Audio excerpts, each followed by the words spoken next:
2Samuel. Author unknown, possibly the prophets Nathan or Gad, Abiathar the priest, or some have suggested Zabud, Nathan's son. Date written between 931 and 722 BC.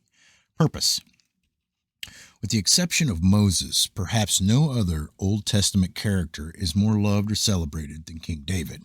He was the little guy whom others overlooked, whom God chose and anointed to be king.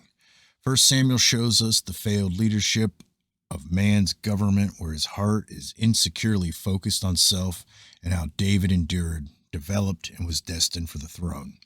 2 Samuel shows us life under the leadership of someone whose heart was in hot pursuit of God. Psalm 27:4 reveals the single-minded, wholehearted desire. One thing I have asked from the Lord, that I shall seek, that I may dwell in the house of the Lord all the days of my life, to behold the beauty of the Lord and to meditate in his temple. David was in love with God and God with him. His longing to build God a house is met with God choosing to make David into a type of the future Messiah and the promise of establishing an everlasting covenant with David and his kingdom. This is the story of David's rise and fall, the return of the king, and with it the ark of God's presence, and then David's fall into sin, which led to adultery and murder. We see how a devoted heart becomes a distracted one, and how a divided heart led to a divided house and then a divided nation. God does not hide the failings of any of the Bible's heroes.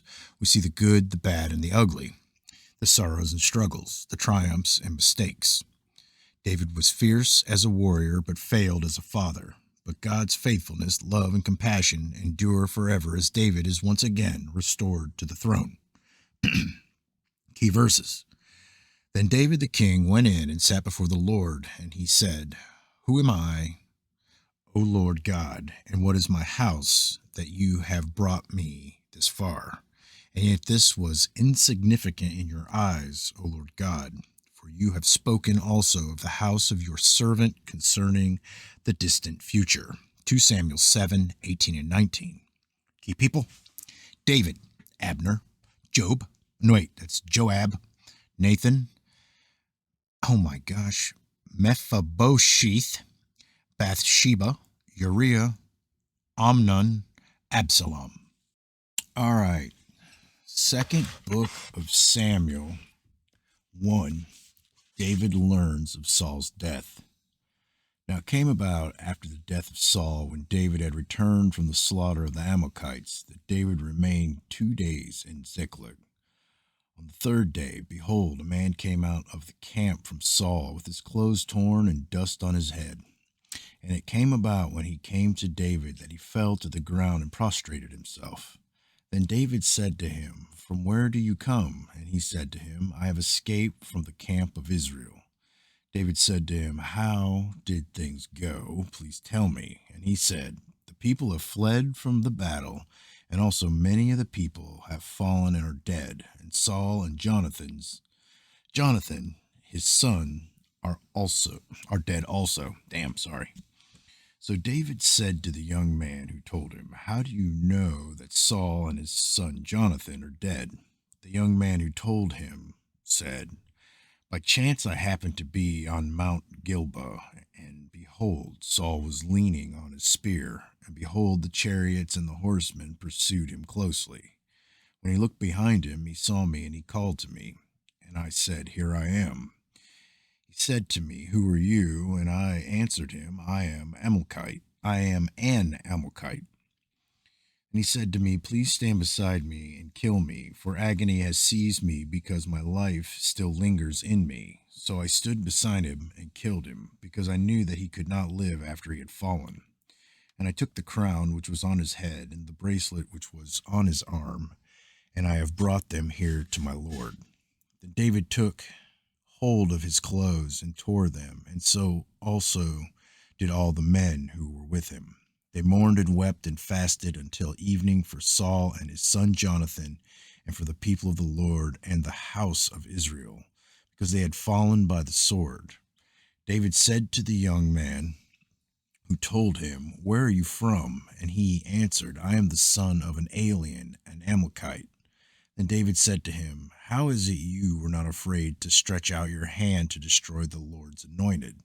And David called one of the young men and said, "Go, cut him down." So he struck him, and he died.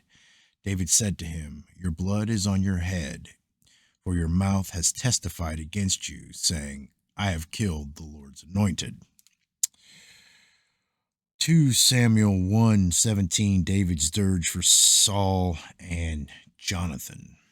Then David chanted with this lament over Saul and Jonathan his son, and he told them to each the sons of Judah the song of the bow. Behold, it is written in the book of Jasher. Your beauty, O Israel, is slain on your high places. How have the mighty fallen? Tell it not in Gath. Proclaim it not in the streets of Ashkelon. Or the daughters of the Philistines will rejoice. The daughters of the uncircumcised will exult, O mountains of Gilboa. Let not dew or rain be on you, nor fields of offerings, for there is the shield of the mighty was defiled, the shield of Saul not anointed with oil. From the blood of the slain, from the fat of the Almighty, of the mighty, the bow of Jonathan did not turn back, and the sword of Saul did not return empty. Saul and Jonathan, beloved and pleasant in their life, and in their death they were not parted. They were swifter than eagles, they were stronger than lions. O daughters of Israel, weep over Saul, who clothed you luxuriously in scarlet and put ornaments of gold on your apparel. How have the mighty fallen in the midst of the battle? Jonathan is slain on your high places. I am distressed for you, my brother Jonathan. You have been very pleasant to me. Your love to me was more wonderful than the love of a woman. How have the mighty fallen, and the weapons of war perished? All right, 2 Samuel 2. David made king over Judah. It came about afterwards that David inquired of the Lord, saying, "Shall I go up to one of the cities of Judah?" And the Lord said to him, "Go up." So David said, "Where shall I go up?" And he said, "To Hebron." So David went up there, and his two wives also, Ahinoam the Jezreelites, and Abigail, the widow of Nabal the Carmelite. And David brought up his men who were with him, each with his household, and they lived in the cities of Hebron. And the men of Judah came, and they anointed David king over the house of Judah. And they told David, saying, "It was the men of Jabesh Gilead who buried Saul." David sent messengers to the men of Jabesh Gilead and said to them, "May you be blessed of the Lord, because you have shown this kindness to Saul your Lord, and have buried him. Now may the Lord show loving kindness and truth to you, and I also will show this goodness to you, because you have done this thing. Now therefore let your hands be strong and be valiant, for Saul your Lord is dead, and also the house of Judah has anointed me king over them." 2 Samuel 2, 8. Ishbosheth made king over Israel. But Abner the son of Ner, commander of Saul's army, had taken Ishbosheth the son of Saul and brought him over to Mahanaim. He made him king over Gilead, over the Asherites, over Jezreel, over Ephraim, and over Benjamin, even over all Israel. Ishbosheth, Saul's son, was 40 years old when he became king over Israel, and was king for 2 years. The house of Judah, however, followed David. The time that David was king in Hebron over the house of Judah was 7 years and 6 months. 2 Samuel 2:12, Civil War. Now Abner the son of Ner went out from Mahanaim to Gibeon with the servants of Ishbosheth the son of Saul, and Joab the son of Zeruiah, and the servant of David went out and met them by the pool of Gibeon. And they sat down, one on the side of the pool and the other on the other side of the pool. And Abner said to Joab, Now let the young men arise and hold a contest before us. And Joab said, Let them arise. So they arose and went over by count 12 of for Benjamin, and Ishbosheth, the son of Saul, and 12 of the servants of David. Each one of them seized his opponent by the head and thrust his sword in his opponent's side, so they fell down together. Therefore that place was called Helkath Hazarim, which is in Gibeon. That day of the battle was very severe, and Abner and the men of Israel were beaten before the servants of David. Now the three sons of Zeruiah, were there, Joab and Abishai and Asel. And Asel was as swift-footed as one of the gazelles which is in the field. Excuse me. Ashel pursued Abner and did not turn to the right or to the left from following Abner. Then Abner looked behind him and said, Is that you, Ashel? And he answered, It is I. So Abner said to him, Turn to your right or to your left, and take hold of one of the young men for yourself, and take for yourself his spoil. But Asel was not willing to turn aside from following him. Abner repeated again to Asel, Turn aside from following me. Why should I strike you to the ground? How then could I lift up my face to your brother Joab? However, he refused to turn aside. Therefore Abner struck him in the belly with the butt end of the spear, so that the spear came out of his back. And he fell there, and he died on the spot. And it came about that all who came to the place where Asel had fallen and died stood still. But Joab and Abishai pursued Abner, and when the sun was going down, they came to the hill of Ammah, which is in front of Giah by the way of the wilderness of Gibeon. The sons of Benjamin gathered together behind Abner and became one band, and they stood on top of a certain hill. Then Abner called to Joab and said, Shall the sword devour forever? Do you not know that it will be bitter in the end? How long will you refrain from telling the people to turn back from following their brothers? Joab said, As God lives, if you had not spoken, surely the people would have gone away in the morning, each from following his brother. So Joab blew the trumpet, and all the people halted and pursued Israel no longer, nor did they continue to fight any more. Abner and his men went through the Arabah all that night, so they crossed the Jordan, walked all morning, and came to Mahanaim. Then Joab returned from following Abner when he had gathered all the people together. 19 of David's servants besides Asel were missing. But the servants of David had struck down many of Benjamin and Abner's men, so that 360 men died. And they took up Asel and buried him in his father's tomb, which was in Bethlehem. Then Joab and his men went all night until the day dawned at Hebron. All right. 2 Samuel 3. The house of David strengthened. There was a long war between the house of Saul and the house of David. David grew steadily stronger, but the house of Saul grew weaker continually. Sons were born to David at Hebron. His firstborn was Amnon by Ahinoam, the Jezreelitess, and his second, Chelib, by Abigail, the widow of Nabal the Carmelite, and the third, Absalom, the son of Maacah, the daughter of Talmi, king of Geshur, and the fourth, Adonijah, the son of Haggith, and the fifth, Shephatiah, the son of Abital, and the sixth, Ithream, by David's wife Eglah. These were born to David at Hebron. 2 Samuel 3:6, Abner joins David.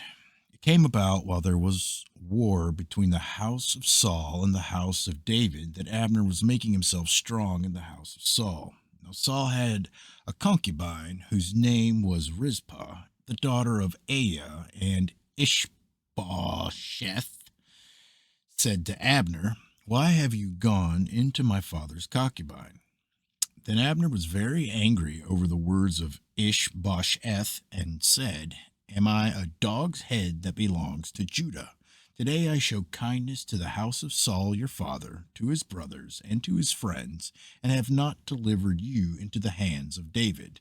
And yet today you charge me with a guilt concerning the woman. May God do so to Abner, and more also, if, as the Lord has sworn to David, I do not accomplish this for him, to transfer the kingdom from the house of Saul and to establish the throne of David over Israel and over Judah from Dan even to Beersheba. And he could no longer answer Abner a word because he was afraid of him. Then Abner sent messengers to David in his place, saying, Whose is the land? Make your covenant with me, and behold, my hand shall be with you to bring all Israel over to you. He said, Good, I will make a covenant with you, but I demand one thing of you, namely, you shall not see my face unless you first bring me Michal, Saul's daughter, when you come to see me. So David sent messengers to Ishbosheth, Saul's son, saying, Give me my wife Michal, to whom I was betrothed, for a hundred foreskins of the Philistines. Ishbosheth sent and took her from her husband, from Paltiel, the son of Laish. But her husband went with her, weeping as he went, and followed her as far as Bahurim. Then Abner said to him, Go, return. So he returned. Now Abner had consultation with the elders of Israel, saying, In times past you were seeking for David to be king over you. Now then, do it, for the Lord has spoken to David, saying, By the hand of my servant David I will save my people, Israel, from the hand of the Philistines and from the hand of all their enemies. Abner also spoke in the hearing of Benjamin, and in addition Abner went to speak in the hearing of David in Hebron all that seemed good to Israel and to the whole house of Benjamin. Then Abner and 20 men with him came to David at Hebron, and David made a feast for Abner and the men who were with him. Abner said to David, Let me arise and go and gather all Israel to my lord the king, that they may make a covenant with you, and that you may be king over all that your soul desires. So David sent Abner away, and he went in peace. And behold, the servants of David and Joab came from a raid and brought much spoil with them. But Abner was not with David in Hebron, for he had sent him away, and he had gone in peace. When Joab and all the army that was with him arrived, they told Joab, saying, Abner the son of Ner came to the king, and he has sent him away, and he has gone in peace. And Joab came to the king and said, What have you done? Behold, Abner came to you. Why did then have you sent him away, and he is already gone?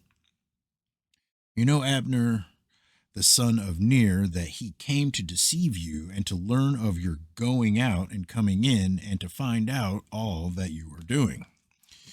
2 Samuel 3:26, Joab murders Abner. When Joab came out from David, he sent messengers after Abner, and they brought him back from the well of Sirah, but David did not know it. So when Abner returned to Hebron, Joab took him aside into the middle of the gate to speak with him privately, and there he struck him in the belly so that he died on account of the blood of Ashel, his brother.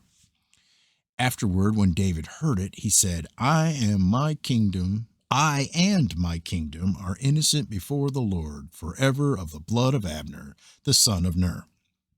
May it fall on the head of Joab and on all his father's house, and may there not fail from the house of Joab one who has a discharge, or who is a leper, or who takes hold of distaff, or who falls by the sword, or who lacks bread.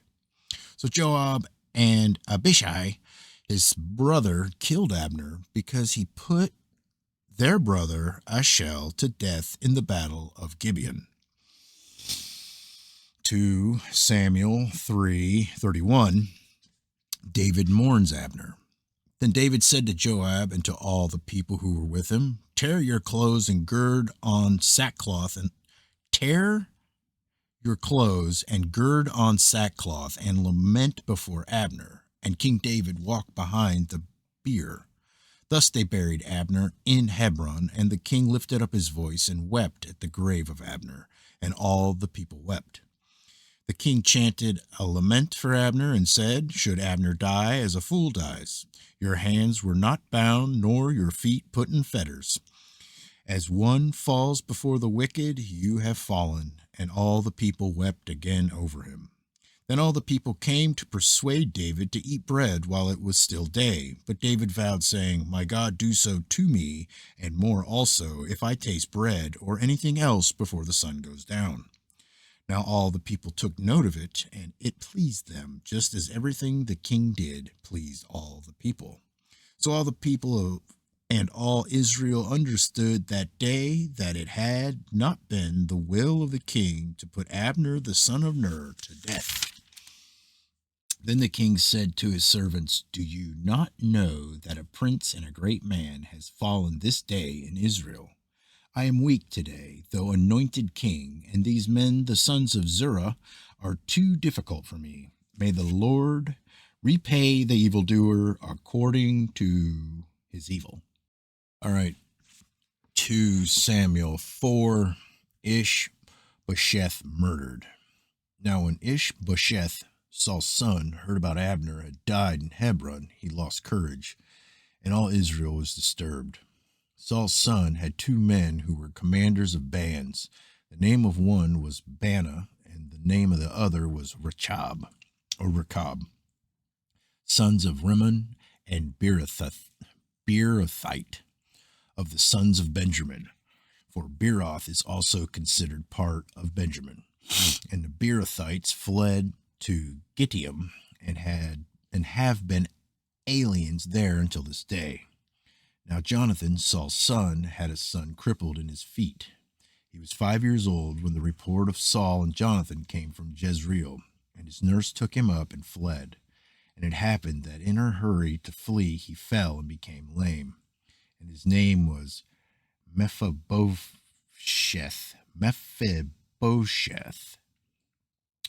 So the sons of Rimmon the Beerothite, Rechab, and Bana departed and came to the house of Ishbosheth in the heat of the day while he was taking his midday rest. They came to the middle of the house as if to get wheat, and they struck him in the belly, and Rechab and Bana his brother escaped. Now when they came into the house, as he was lying on his bed in his bedroom, they struck him and killed him and beheaded him. And they took his head and traveled by way of Arabah all night. Then they brought the head of Ishbosheth to David at Hebron and said to the king, Behold, the head of Ishbosheth, the son of Saul, your enemy, who sought your life. Thus the Lord has given my lord, the king, vengeance this day on Saul and his descendants. David answered Rechab and Bana, his brother, sons of Rimmon the Beerothite, and said to them, As the Lord lives, who has redeemed my life from all distress. When one told me, saying, Behold, Saul is dead, and I thought he was bringing good news, I seized him and killed him in Ziklag, which was the reward I gave him for his news. How much more, when wicked men have killed a righteous man in his own house on his bed, shall I not now require his blood from your hand and destroy you from the earth? Damn. Then David commanded the young men, and they killed them and cut off their hands and feet and hung them up beside the pool in Hebron. But they took the head of Ishbosheth and buried it in the grave of Abner in Hebron. All right, 2 Samuel 5, David king over all Israel. Then all the tribes of Israel came to David at Hebron and said, Behold, we are your bone and your flesh. Previously, when Saul was king over us, you were the one who led Israel out and in. And the Lord said to you, You will shepherd my people Israel, and you will be a ruler over Israel. So all the elders of Israel came to the king at Hebron, and King David made a covenant with them before the Lord at Hebron. Then they anointed David king over Israel.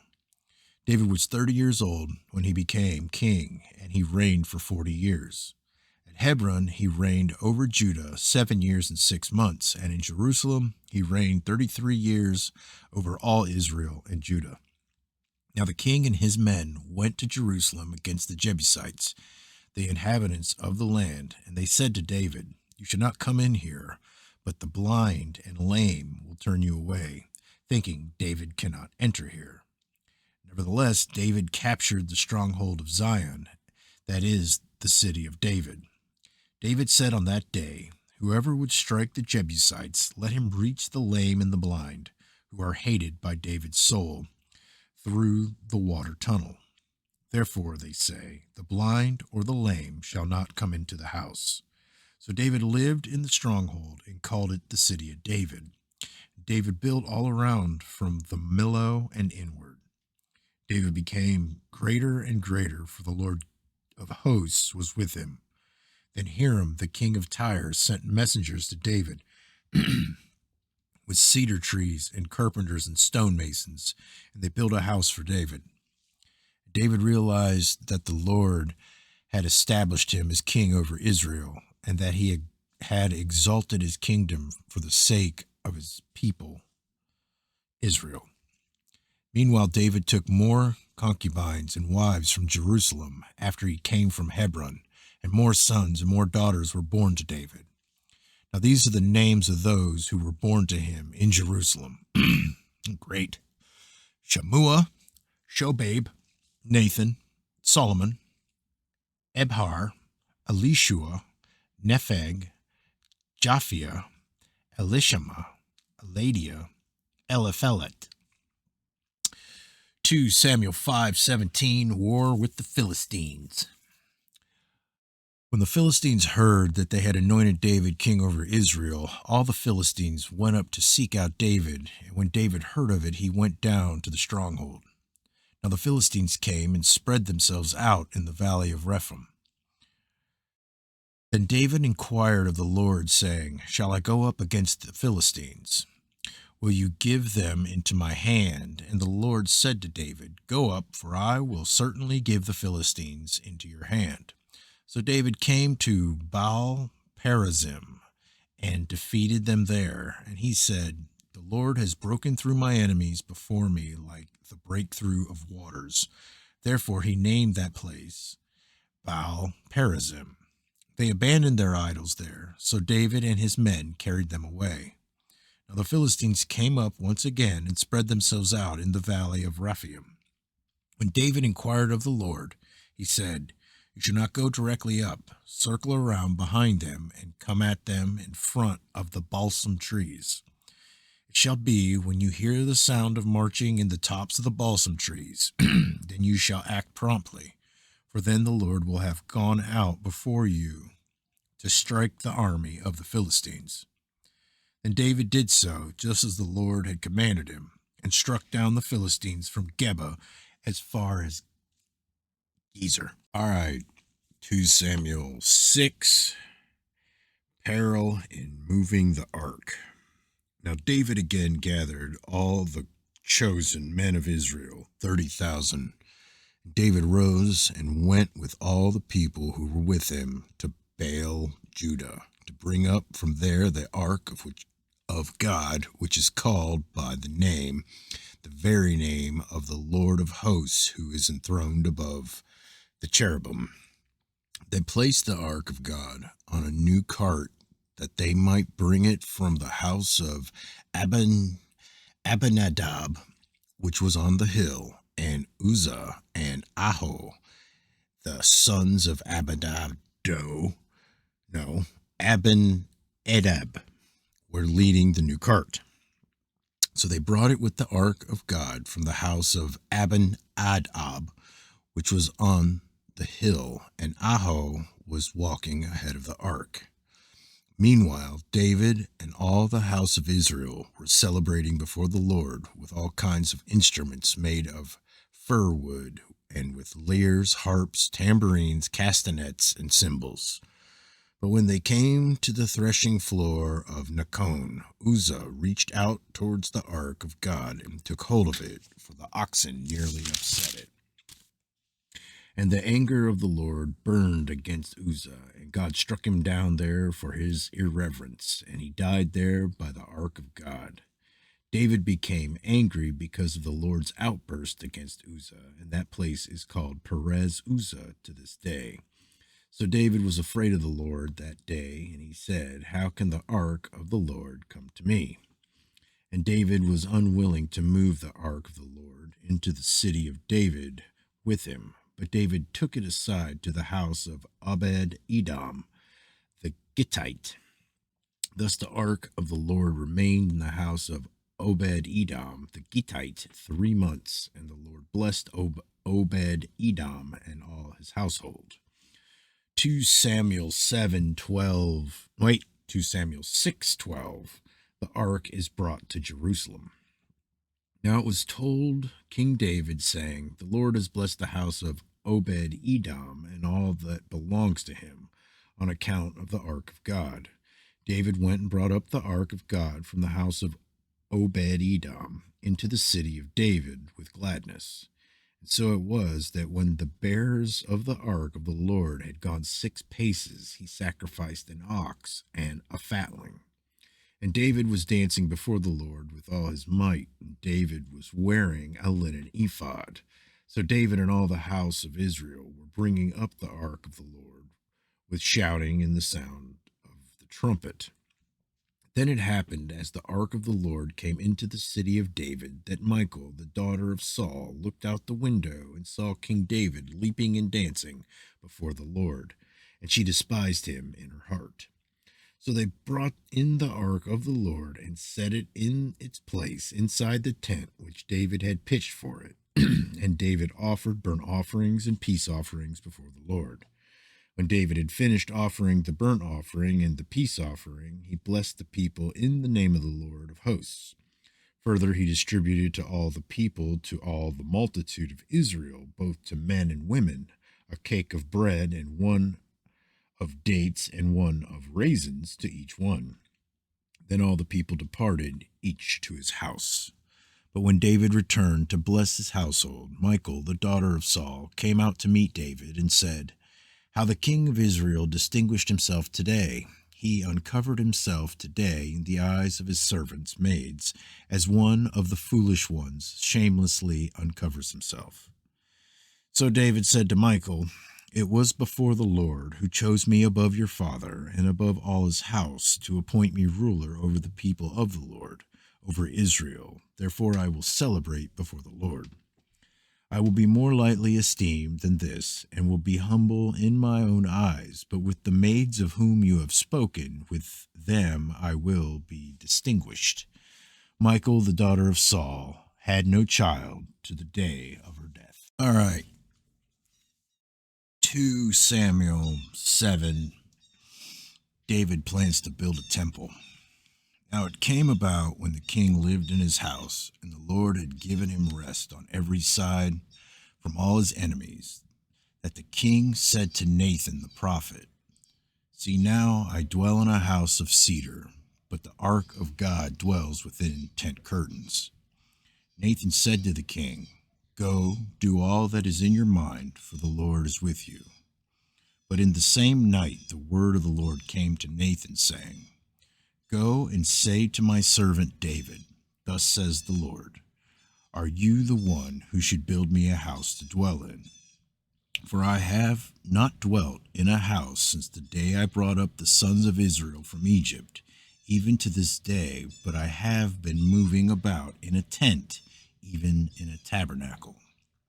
Wherever I have gone with all the sons of Israel, did I speak a word with one of the tribes of Israel, which I commanded to shepherd my people Israel, saying, Why have you not built me a house of cedar?" 2 Samuel 7:8, God's covenant with David. "Now therefore, thus you shall say to my servant David, Thus says the Lord of hosts, I took you from the pasture, from following the sheep, to be ruler over my people Israel. I have been with you wherever you have gone, and have cut off all your enemies from before you, and I will make you a great name, like the names of the great men who are on earth. I will also appoint a place for my people Israel, and I will plant them, that they may live in their own place and not be disturbed again, nor will the wicked afflict them any more as formerly. Even from the day that I commanded judges to be over my people Israel, and I will give you rest from all your enemies. The Lord also declares to you that the Lord will make a house for you.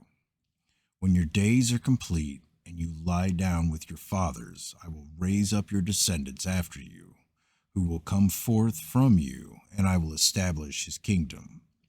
He shall build a house for my name, and I will establish the throne of his kingdom forever. I will be a father to him, and he will be a son to me. When he commits iniquity, I will correct him with the rod of men and the strokes of the sons of men. But my loving kindness shall not depart from him, as I took it away from Saul, whom I removed from before you. Your house and your kingdom shall endure before me forever. Your throne shall be established forever. In accordance with all these words and all this vision, so Nathan spoke to David. 2 Samuel 7:18, David's prayer. Then David the king went in and sat before the Lord, and he said, Who am I, O Lord God, and what is my house, and you have brought me this far? That you have brought me this far. And yet this was insignificant in your eyes, O Lord, for you have spoken also of the house of your servant concerning the distant future. And this is the custom of man, O Lord God. Again, what more can David say to you? For you know your servant, O Lord God. For the sake of your word and according to your own heart, you have done all this greatness to let your servant know.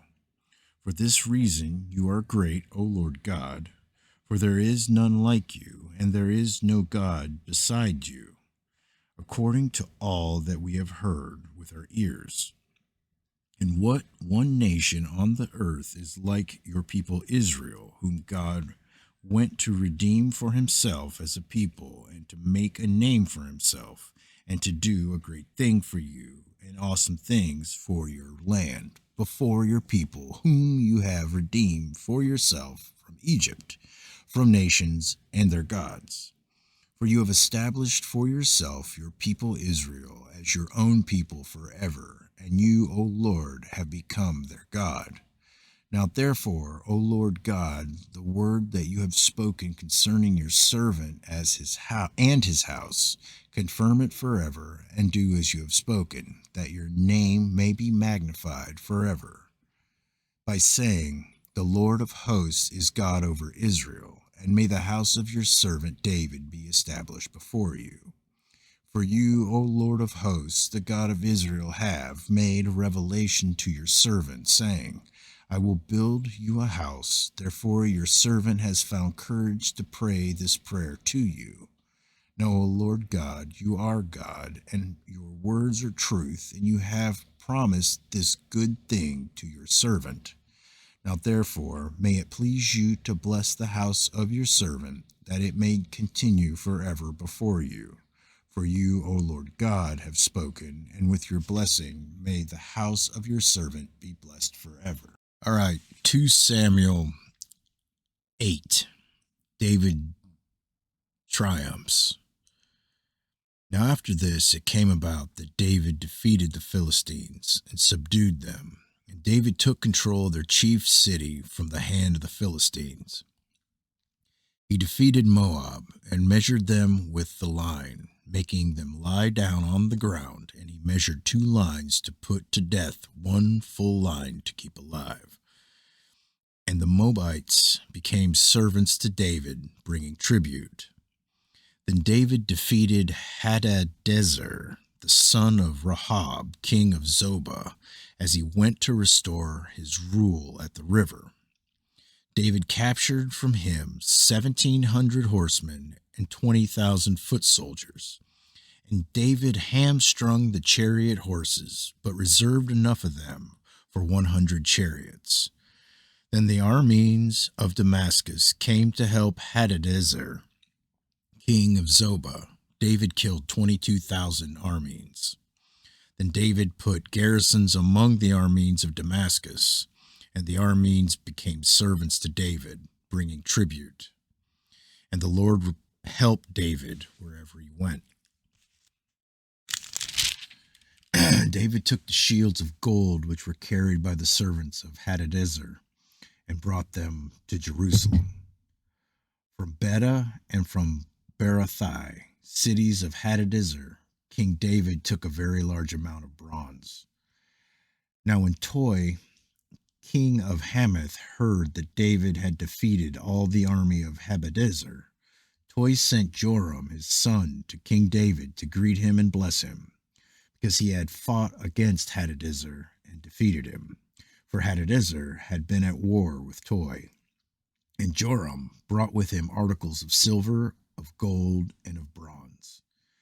King David also dedicated these to the Lord, with the silver and gold that he had dedicated from all the nations which he had subdued, from Aram and Moab and the sons of Ammon, and the Philistines and Amalek, and from the spoil of Hadadezer, son of Rehob, king of Zobah.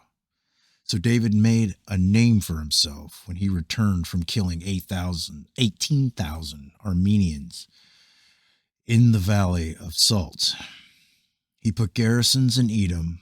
In all Edom he put garrisons, and all the Edomites became servants to David.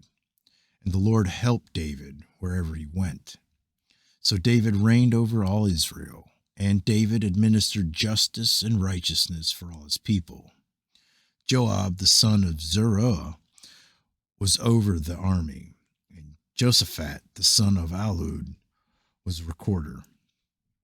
Zadok was the son of Ahitub, and Amalek, the son of Abiathar, were priests, and Sariah was secretary. Benaniah, the son of Jehoiada, was over the Cherethites and the Pelethites, and David's sons were chief ministers.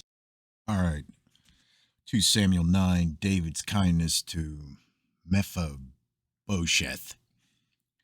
David said, "Is there yet anyone left of the house of Saul, that I may show him kindness for Jonathan's sake?" Now there was a servant of the house of Saul whose name was Ziba, and they called him to David. And the king said to him, "Are you Ziba?" And he said, "I am your servant." The king said, "Is there not yet anyone of the house of Saul to whom I may show the kindness of God?" And Ziba said to the king, "There is still a son of Jonathan who is crippled in both feet." So the king said to him, "Where is he?" And Ziba said to the king, "Behold, he is in the house of Machir, the son of Ammiel in Lodabar." Then King David sent and brought him from the house of Machir, the son of Ammiel from Lodabar. Mephibosheth, the son of Jonathan, the son of Saul, came to David and fell on his face and prostrated himself. David said, "Mephibosheth," and he said, "Here is your servant." David said to him, "Do not fear, for I will surely show kindness to you for the sake of your father Jonathan, and will restore to you all the land of your grandfather Saul, and you shall eat at my table regularly. I can't say that word.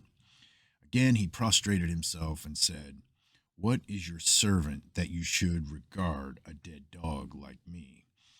Then the king called Saul's servant Ziba and said to him, "All that belonged to Saul and to all his house I have given to your master's grandson. You and your sons and your servants shall cultivate the land for him, and you shall bring in the produce, so that your master's grandson may have food. Nevertheless, Mephibosheth, your master's grandson, shall eat at my table regularly. There it is. Now Ziba had 15 sons and 20 servants. Then Ziba said to the king, "According to all that my lord the king commands his servant, so your servant will do." So Mephibosheth ate at David's table as one of the king's sons. Mephibosheth had a young son whose name was Micah, and all who lived in the house of Ziba were servants to Mephibosheth.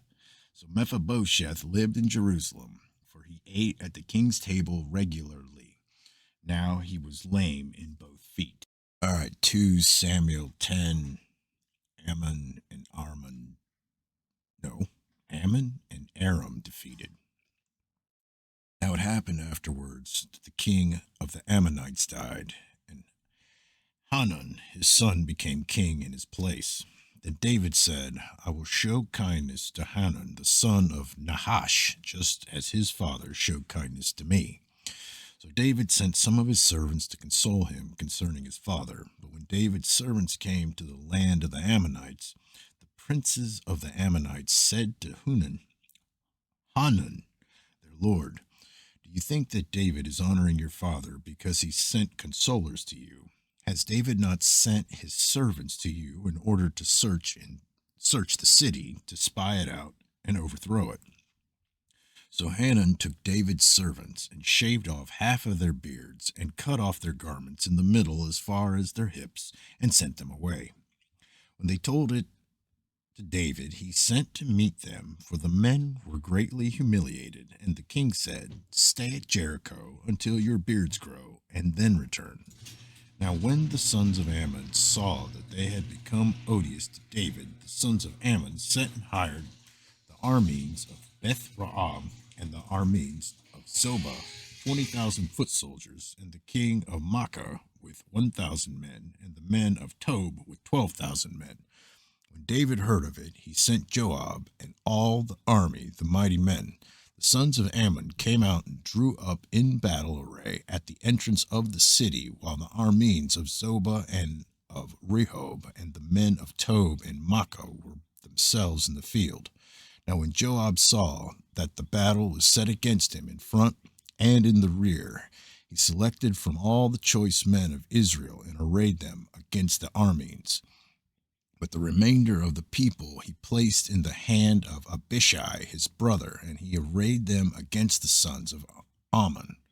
He said, "If the Arameans are too strong for me, then you shall help me. But if the sons of Ammon are too strong for you, then I will come to help you. Be strong and let us show ourselves courageous for the sake of our people and for the cities of our God.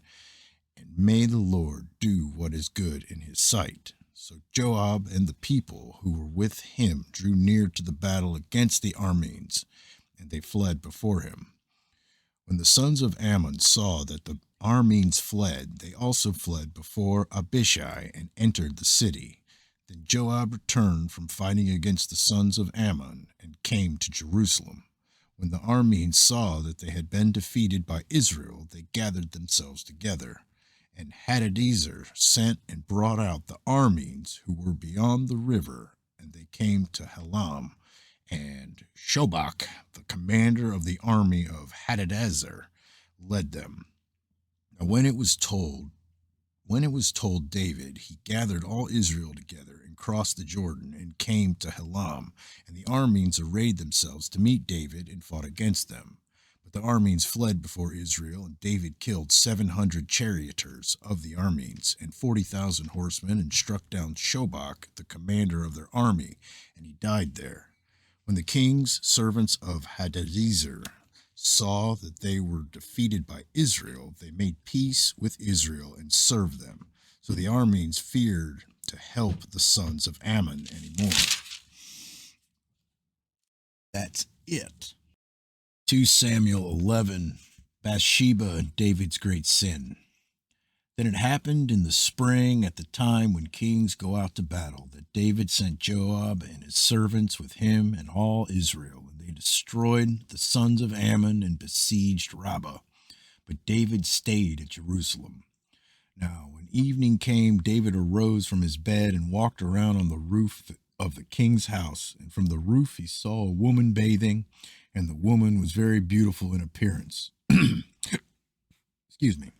So David sent and inquired about the woman, and one said, "Is this not Bathsheba, the daughter of Eliam, the wife of Uriah the Hittite?" David sent messengers and took her, and when she came to him, he lay with her. And when she had purified herself from her uncleanliness, she returned to her house. The woman conceived, and she sent and told David, and said, "I am pregnant." Then David said to Joab, saying, "Send me Uriah the Hittite." So Joab sent Uriah to David. When Uriah came to him, David asked concerning the welfare of Joab and the people and the state of the war. And David said to Uriah, "Go down to your house and wash your feet." And Uriah went out of the king's house, and a present from the king was sent out after him. But Uriah slept at the door of the king's house with all the servants of his lord, and did not go down to his house. Now when they told David, saying, "Uriah did not go down to his house," David said to Uriah, "Have you not come from a journey? Why did you not go down to your house?" Uriah said to David, "The ark and Israel and Judah are staying in temporary shelters, and my lord Joab and the servants of my lord are camping in the open field. Shall I then go to my house to eat and to drink and to lie with my wife? But your life and the life of your soul I will not do this thing." And David said to Uriah, "Stay here today also, and tomorrow I will let you go." So Uriah remained in Jerusalem that day and the next. Now David called to him, and he ate and drank before him, and he made him drunk. And in the evening he went out to lie on his bed with his lord's servants, but he did not go down to his house. Now in the morning David wrote a letter to Joab and sent it by the hand of Uriah. He had written in the letter, saying, "Place Uriah in the front line of the fiercest battle and withdraw from him, so that he may be struck down and die." So it was, as Joab kept watch on the city, that he put Uriah at the place where he knew there were valiant men. The men of the city went out and fought against Joab, and some of the people among David's servants fell, and Uriah the Hittite also died. Then Joab sent and reported to David all the events of the war. He charged the messengers, saying, "When you have finished telling all the events of the war to the king, and if it happens that the king's wrath rises and he says to you, 'Why did you go so near to the city to fight? Did you not know that they would shoot from the wall? Who struck down Abimelech, the son of Jerubbaal? Did not a woman throw an upper millstone on him from the wall so that he died at Thebez? Why did you go so near the wall?' Then you shall say, 'Your servant Uriah the Hittite is dead also.'" So the messenger departed and came and reported to David all that Joab had sent him to tell. The messenger said to David, "The men prevailed against us and came out against us in the field, but we pressed them as far as the entrance of the gate. Moreover, the archers shot at your servants from the wall, so some of the king's servants are dead, and your servant Uriah the Hittite is also dead." Then David said to the messenger, "Thus you shall say to Joab, 'Do not let this thing displease you, for the sword devours one as well as the other. Make your battle against the city stronger and overthrow it.'" And so encouraged him. Now when the wife of Uriah heard that Uriah her husband was dead, she mourned for her husband. When the time of mourning was over, David sent and brought her to his house, and she became his wife. Then she bore him a son. But the thing that David had done was evil in the sight of the Lord. All right, 2 Samuel 12, Nathan rebukes David. Then the Lord sent Nathan to David, and he came to him and said, "There were two men in one city, the one rich and the other poor. The rich man had a great many flocks and herds, but the poor man had nothing except one little ewe lamb, which he bought and nourished, and it grew up together with him and his children. It would eat of his bread and drink of his cup and lie in his bosom, and was like a daughter to him. Now a traveler came to the rich man, and he was unwilling to take from his own flock or his own herd to prepare for the wayfarer who had come to him. Rather, he took the poor man's ewe lamb and prepared it for the man who had come to him. Then David's anger burned greatly against the man, and he said to Nathan, "As the Lord lives, surely the man who has done this deserves to die. He must make restitution for the lamb fourfold, because he did this thing and had no compassion." Nathan then said to David, "You are the man. Thus says the Lord God of Israel. It is I who anointed you king over Israel, and it is I who delivered you from the hand of Saul. I also gave you your master's house and your master's wives in your care, and I gave you the house of Israel and Judah. And if that had been too little, I would have added to you many more things like these. Why have you displeased? Why have you despised the word of the Lord by doing evil in his sight? You have struck down Uriah the Hittite with the sword, have taken his wife to be your wife, and have killed him with the sword of the sons of Ammon. Now therefore the sword shall never depart from your house, because you have despised me and have taken the wife of Uriah the Hittite to be your wife. Thus says the Lord, Behold, I will raise up evil against you from your household. I will even take your wives before your eyes, and give them to your companion, and he will lie with your wives in broad daylight. Indeed, you did it secretly, but I will do this thing before all Israel and under the sun." Then David said to Nathan, "I have sinned against the Lord." And Nathan said to David, "The Lord has also taken away your sin. You shall not die. However, because by this deed you have given occasion to the enemies of the Lord to blaspheme, the child also that is born to you shall surely die." So Nathan went to his house. 2 Samuel 12, looks like 15, loss of a child. Then the Lord struck the child that Uriah's widow bore to David, so that he was very sick. David therefore inquired of God for the child, and David fasted and went and lay all night on the ground. The elders of his household stood beside him in order to raise him up from the ground, but he was unwilling and would not eat food with them. Then it happened on the seventh day that the child died.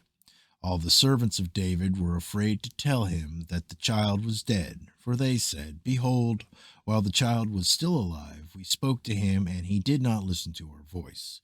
How then can we tell him that the child is dead, since he might do himself harm?"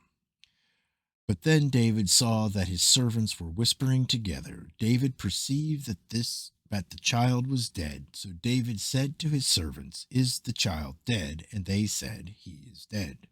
So David arose from the ground, washed, anointed himself, and changed his clothes. And he came into the house of the Lord and worshipped. Then he came to his own house, and when he requested, they set food before him, and he ate. Then the servants said to him, "What is this thing that you have done? While the child was alive, you fasted and wept, but when the child died, you arose and ate food."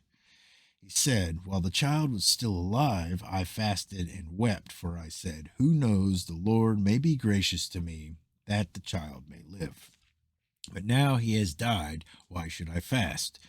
Can I bring him back again? I will go to him, but he will not return to me." What is this? 2:12-24, Solomon born. Then David comforted his wife Bathsheba and went into her and lay with her. And she gave birth to a son, and he named him Solomon. Now the Lord loved him and sent word through Nathan the prophet, and he named him Jedediah for the Lord's sake. 2:12-26, war again. Now Joab fought against Rabbah of the sons of Ammon and captured the royal city. Joab sent messengers to David and said, I have fought against Rabbah. I have even captured the city of waters. Now therefore gather the rest of the people together and camp against the city, and capture it, or I will capture the city myself, and it will be named after me. So David gathered all the people and went to Rabbah, fought against it, and captured it.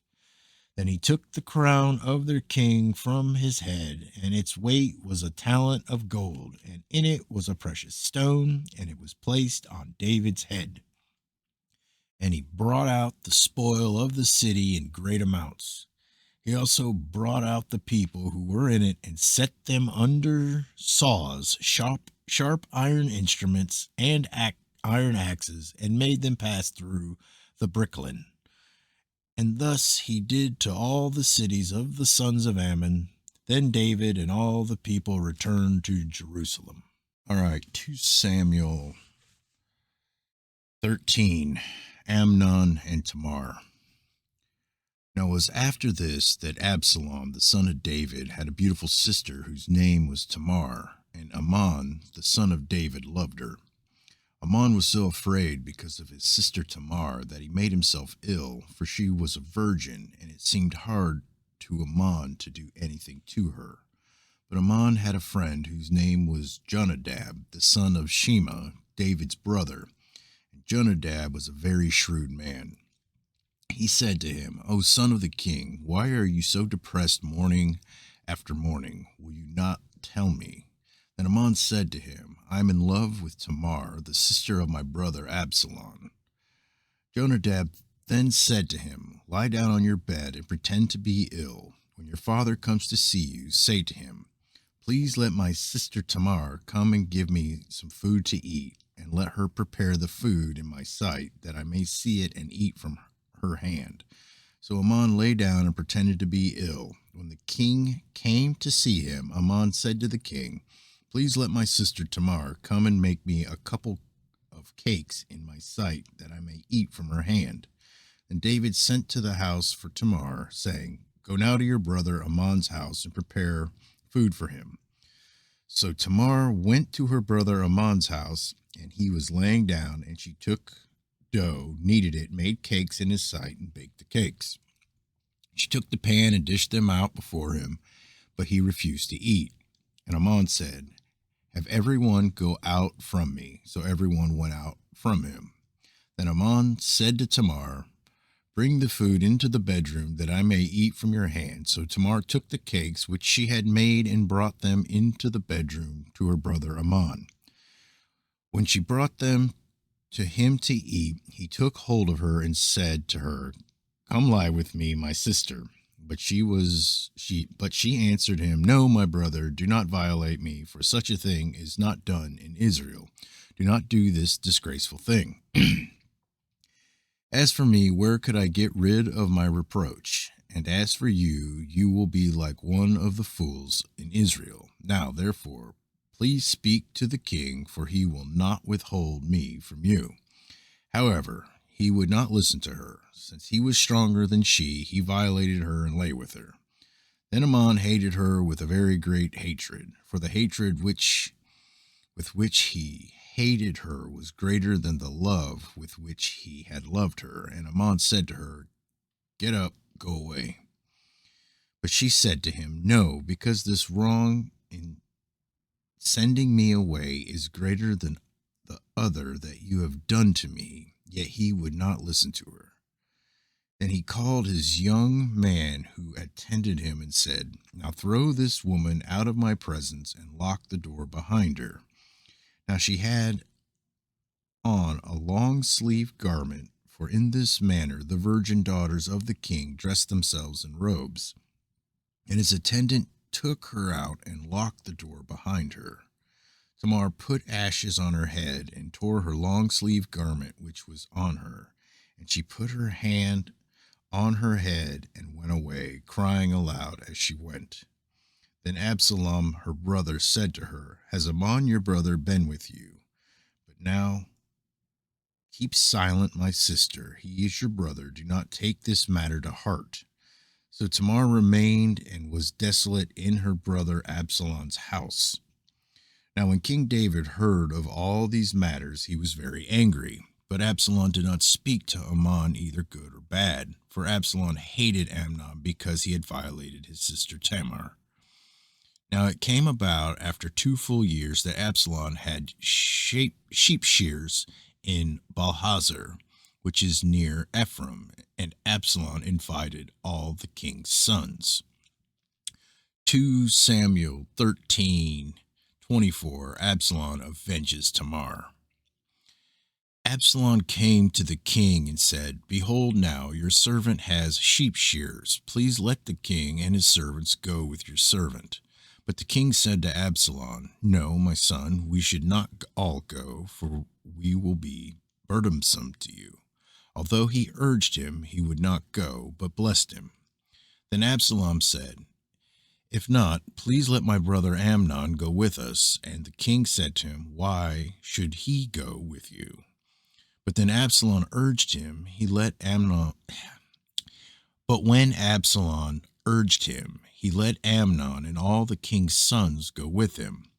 Absalom commanded his servants, saying, "See now, when Amnon's heart is merry with wine, and when I say to you, 'Strike Amnon,' then put him to death. Do not fear, have not I myself commanded you? Be courageous and be valiant." The servants of Absalom did to Amnon just as Absalom had commanded. Then all the king's sons arose, and each mounted his mule and fled. Now it was while they were on the way that the report came to David, saying, "Absalom has struck down all the king's sons, and not one of them is left." Then the king arose, tore his clothes, and lay on the ground, and all his servants were standing by with clothes torn. Jonadab, the son of Shema, David's brother, responded, "Do not let my lord suppose they have put to death all the young men, the king's sons, for Amnon alone is dead, because by the intent of Absalom this has been determined since the day that he violated his sister Tamar. Now therefore, do not let my lord the king take the report to heart, namely, all the king's sons are dead, for only Amnon is dead." Now Absalom had fled, and the young man who was the watchman raised his eyes and looked, and behold, many people were coming from the road behind him by the side of the mountain. Jonadab said to the king, "Behold, the king's sons have come, according to your servant's word." So it happened. As soon as he had finished speaking, behold, the king's son came and lifted their voices and wept. And also the king and all his servants wept very bitterly. Now Absalom fled and went to Talmi, the son of Ammihud, the king of Geshur, and David mourned for his son every day. So Absalom had fled and gone to Geshur, and was there 3 years. The heart of King David longed to go out to Absalom, for he was comforted concerning Amnon, since he was dead. 2 Samuel 14. The woman of Tekoa. Now Joab, the son of Zeruiah, perceived that the king's heart was inclined toward Absalom. So Joab sent to Tekoa and brought a wise woman from there and said to her, "Please pretend to be a mourner and put on mourning garments now, and do not anoint yourself with oil, but be like a woman who has been mourning for the dead many days. Then go to the king and speak to him in this manner." So Joab put the words in her mouth. Now when the woman of Tekoa spoke to the king, she fell on her face to the ground and prostrated herself and said, "Help, O king." The king said to her, "What is your trouble?" She answered, "Truly I am a widow, for my husband is dead. Your maidservant had 2 sons, but the two of them struggled together in the field, and there was no one to separate them. So one struck the other and killed him. Now behold, the whole family has risen against your maidservant, and they say, 'Hand over the one who struck his brother, that we may put him to death for the life of his brother whom he killed, and destroy the heir also.' Thus they will extinguish my coal which is left, so as to leave my husband neither name nor remnant on the face of the earth." Then the king said to the woman, "Go to your house, and I will give orders concerning you." The woman of Tekoa said to the king, O my lord the king, the iniquity is on me and my father's house, but the king and his throne are guiltless. So the king said, Whoever speaks to you, bring him to me, and he will not touch you any more. Then she said, Please let the king remember the Lord your God, so that the avenger of blood will not continue to destroy, otherwise they will destroy my son. He said, As the Lord lives, not one hair of your son shall fall to the ground. And the woman said, Please let your maidservant speak a word to my lord the king. And he said, Speak. The woman said, Why then have you planned such a thing against the people of God? For in speaking this word, the king is as one who is guilty, in that the king does not bring back his banished one. For we will surely die, and are like water spilled on the ground, which cannot be gathered up again. Yet God does not take away life, but plans ways so that the banished one will not be cast out from him. Now the reason I have come to speak this word to my lord the king is that the people have made me afraid. So your maidservant said, Let me now speak to the king. Perhaps the king will perform the request of his maidservant. For the king will hear and deliver his maidservant from the hand of the man who would destroy both me and my son from the inheritance of God. Then your maidservant said, Please let the word of my lord the king be comforting. For as the angel of God, so is my lord the king to discern good and evil. And may the Lord your God be with you. And the king answered and said to the woman, Please do not hide anything from me that I am about to ask you. And the woman said, Let my lord the king please speak. So the king said, Is the hand of Joab with you in all this? And the woman replied, As your soul lives, my lord the king, no one can turn to the right or to the left from anything that my lord the king has spoken. Indeed, it was your servant Joab who commanded me, and it was he who put all these words in the mouth of your maidservant, in order to change the appearance of things. Your servant Joab has done this thing. My Lord is wise, like the wisdom of the angel of God, to know all that is in the earth. 2 Samuel 14:21, Absalom is recalled. Then the king said to Joab, Behold, now I will surely do this thing. Go therefore, bring back the young man Absalom. Joab fell on his face to the ground, prostrated himself, and blessed the king. Then Joab said, Today your servant knows that I have found favor in your sight, O my lord, the king, in that the king has performed the request of his servant. So Joab arose and went to Geshur and brought Absalom to Jerusalem. However, the king said, Let him turn to his own house, and let him not see my face. So Absalom turned to his own house and did not see the king's face. Now in all Israel was no one as handsome as Absalom, so highly praised from the sole of his foot to the crown of his head. There was no defect in him. When he cut the hair of his head, and it was at the end of every year that he cut it, for it was heavy on him, so he cut it.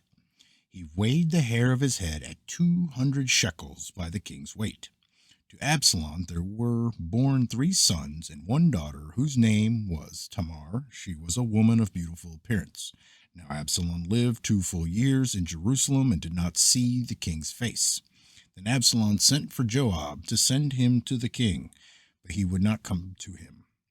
So he sent again a second time, but he would not come. Therefore he said to his servants, See, Joab's field is next to mine, and he has barley there. Go and set it on fire. So Absalom's servants set the field on fire. Then Joab arose, came to Absalom at his house, and said to him, Why have your servants set my field on fire? Absalom answered Joab, Behold, I sent for you, saying, Come here, that I may send you to the king to say, Why have I come from Geshur? It would be better for me still to be there. Now, therefore, let me see the king's face, and if there is iniquity in me, let him put me to death. So when Joab came to the king and told him, he called for Absalom. Thus he came to the king and prostrated himself on his face to the ground before the king, and the king kissed Absalom. All right, 2 Samuel 15, Absalom's conspiracy.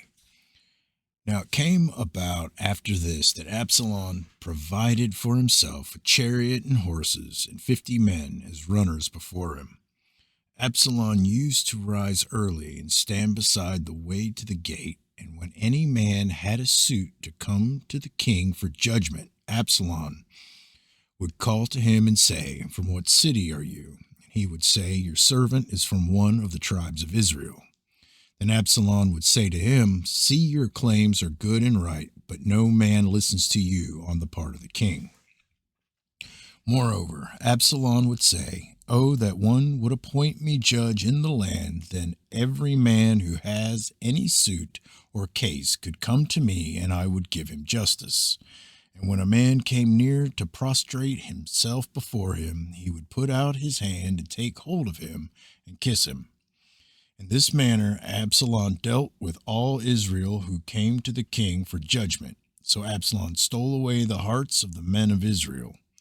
Now it came about at the end of 40 years that Absalom said to the king, "Please let me go and pay my vow which I have vowed to the Lord in Hebron.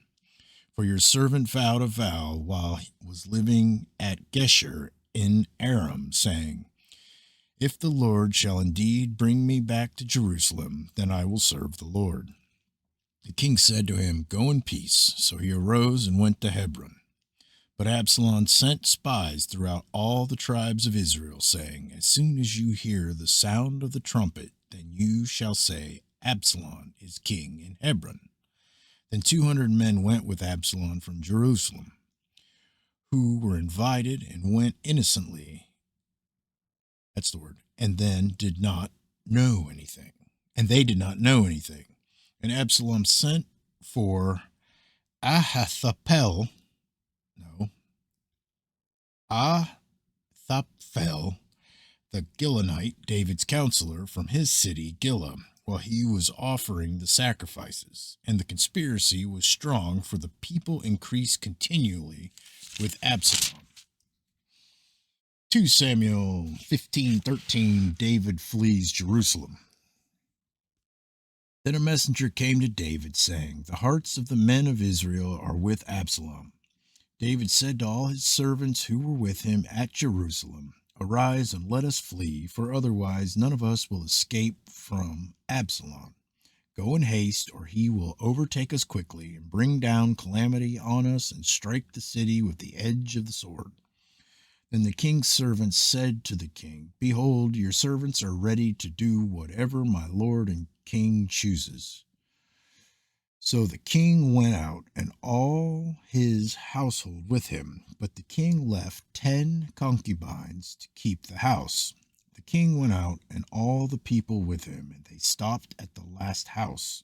And all his servants passed on beside him, all the Cherethites, all the Pelethites, and all the Gittites. 600 men who had come with him from Gath passed on before the king. And the king said to Ittai the Gittite, "Why will you also go with us? Return and remain with the king, for you are a foreigner and also an exile. Return to your own place. You came only yesterday, and shall I today make you wander with us while I go where I will? Return and take back your brothers. Mercy and truth be with you."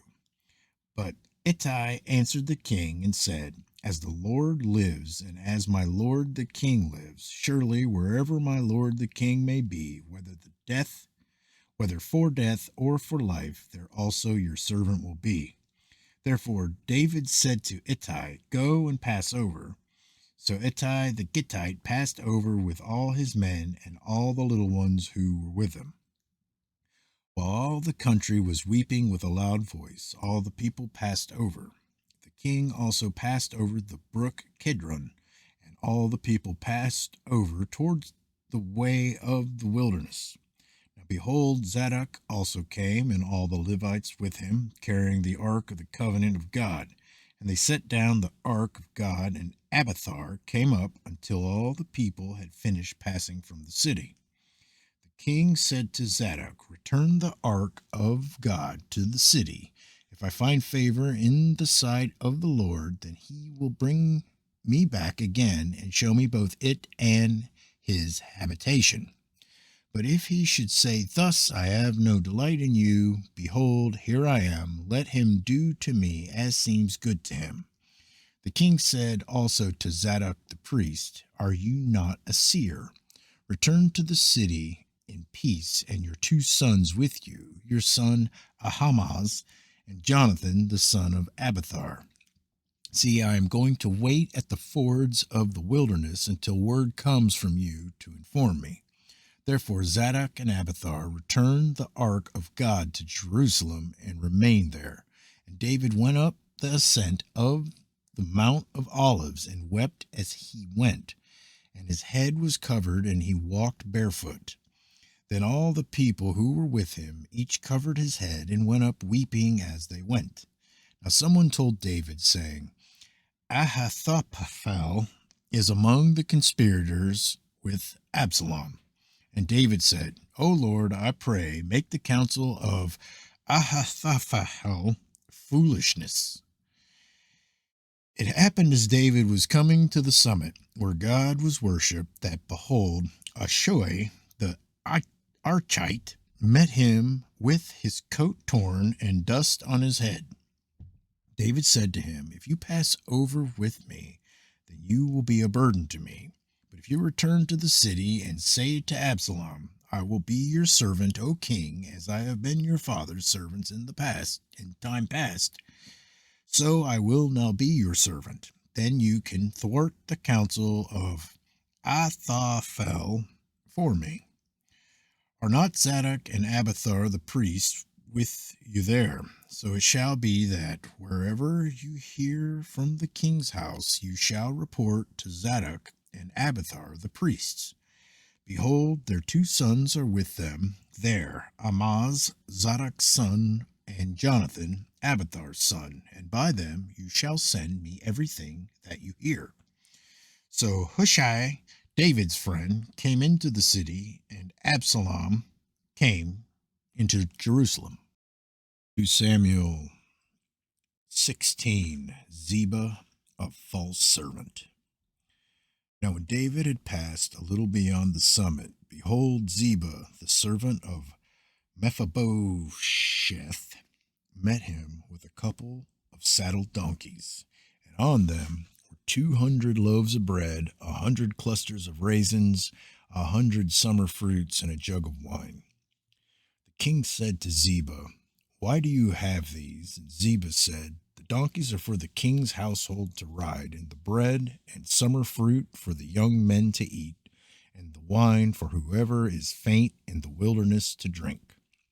And the king said, and where is your master's son? And Ziba said to the king, behold, he is staying in Jerusalem, for he said, today the house of Israel will restore the kingdom of my father to me. So the king said to Ziba, behold, all that belongs to Mephibosheth is yours. And Ziba said, I prostrate myself. Let me find favor in your sight, O my lord the king. 2 Samuel 16:5. David is cursed. King David came to Barum. Behold, there came out from there a man of the family of the house of Saul, whose name was Shimei, the son of Gera. He came out, cursing continually as he came. He threw stones at David and at all the servants of King David, and all the people and all the mighty men were at his right hand and at his left. Thus Shimei said when he cursed, get out, you man of bloodshed and worthless fellow. The Lord has returned upon you all the bloodshed of the house of Saul, and whose place you have reigned, and the Lord has given the kingdom into the hand of your son Absalom. Behold, you are taken in your own evil, for you are a man of bloodshed. And Abashi, the son of Zeruiah, said to the king, Why should this dead dog curse my lord the king? Let me go over now and cut off his head. But the king said, What have I to do with you, O sons of Zeruiah? If he curses, and if the Lord has told him, Curse David, then who shall say, Why have you done so? And David said to Abashi and to all his servants, Behold, my son who came out from me seeks my life. How much more now this Benjamite? Yeah, that's what it says. Let him alone and let him curse, for the Lord has told him. Perhaps the Lord will look on my affliction and return good to me instead of his cursing this day. So David and his men went on the way, and Shimei went along on the hillside parallel with him. As he went, he cursed and cast stones and threw dust at him. The king and all the people who were with him arrived weary, and he refreshed himself there. 2 Samuel 16:15. Absalom enters Jerusalem. And Absalom and all the people, the men of Israel, entered Jerusalem, and Ahithophel with him. Now it came about when Hushai, the Archite, David's friend, came to Absalom, that Hushai said to Absalom, Long live the king, long live the king. Absalom said to Hushai, Is this your loyalty to your friend? Why did you not go with your friend? Then Hushai said to Absalom, No, for whom the Lord, this people, and all the men of Israel have chosen, his I will be, and with him I will remain. Besides, whom should I serve? Should I not serve in the presence of his son, as I have served in your father's presence? So I will be in your presence.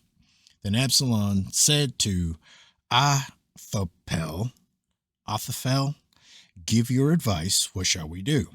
Ahithophel said to Absalom, Go into your father's concubines, whom he has left to keep the house. Then all Israel will hear that you have made yourself odious to your father. The hands of all who are with you will also be strengthened. So they pitched a tent for Absalom on the roof, and Absalom went into his father's concubines in the sight of all Israel. The advice of Ahithophel, which he gave in those days, was as if one inquired of the word of God. So was all the advice of Ahithophel regarded by both David and Absalom. 2 Samuel 17, Hushai's counsel.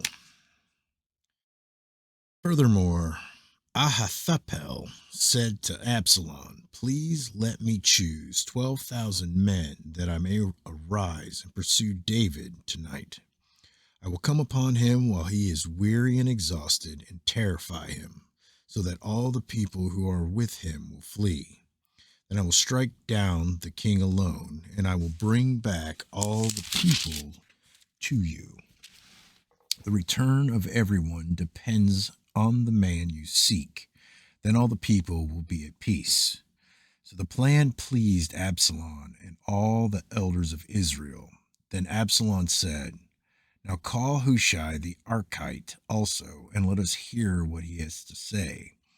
Then Hushai had come to Absalom. Absalom said to him, Ahithophel has spoken thus. Shall we carry out his plan? If not, you speak. So Hushai said to Absalom, This time the advice of Ahithophel has given is not good. Moreover, Hushai said, You know your father and his men, that they are mighty men, and they are fierce, like a bear robbed of her cubs in the field. And your father is an expert in warfare, and will not spend the night with the people.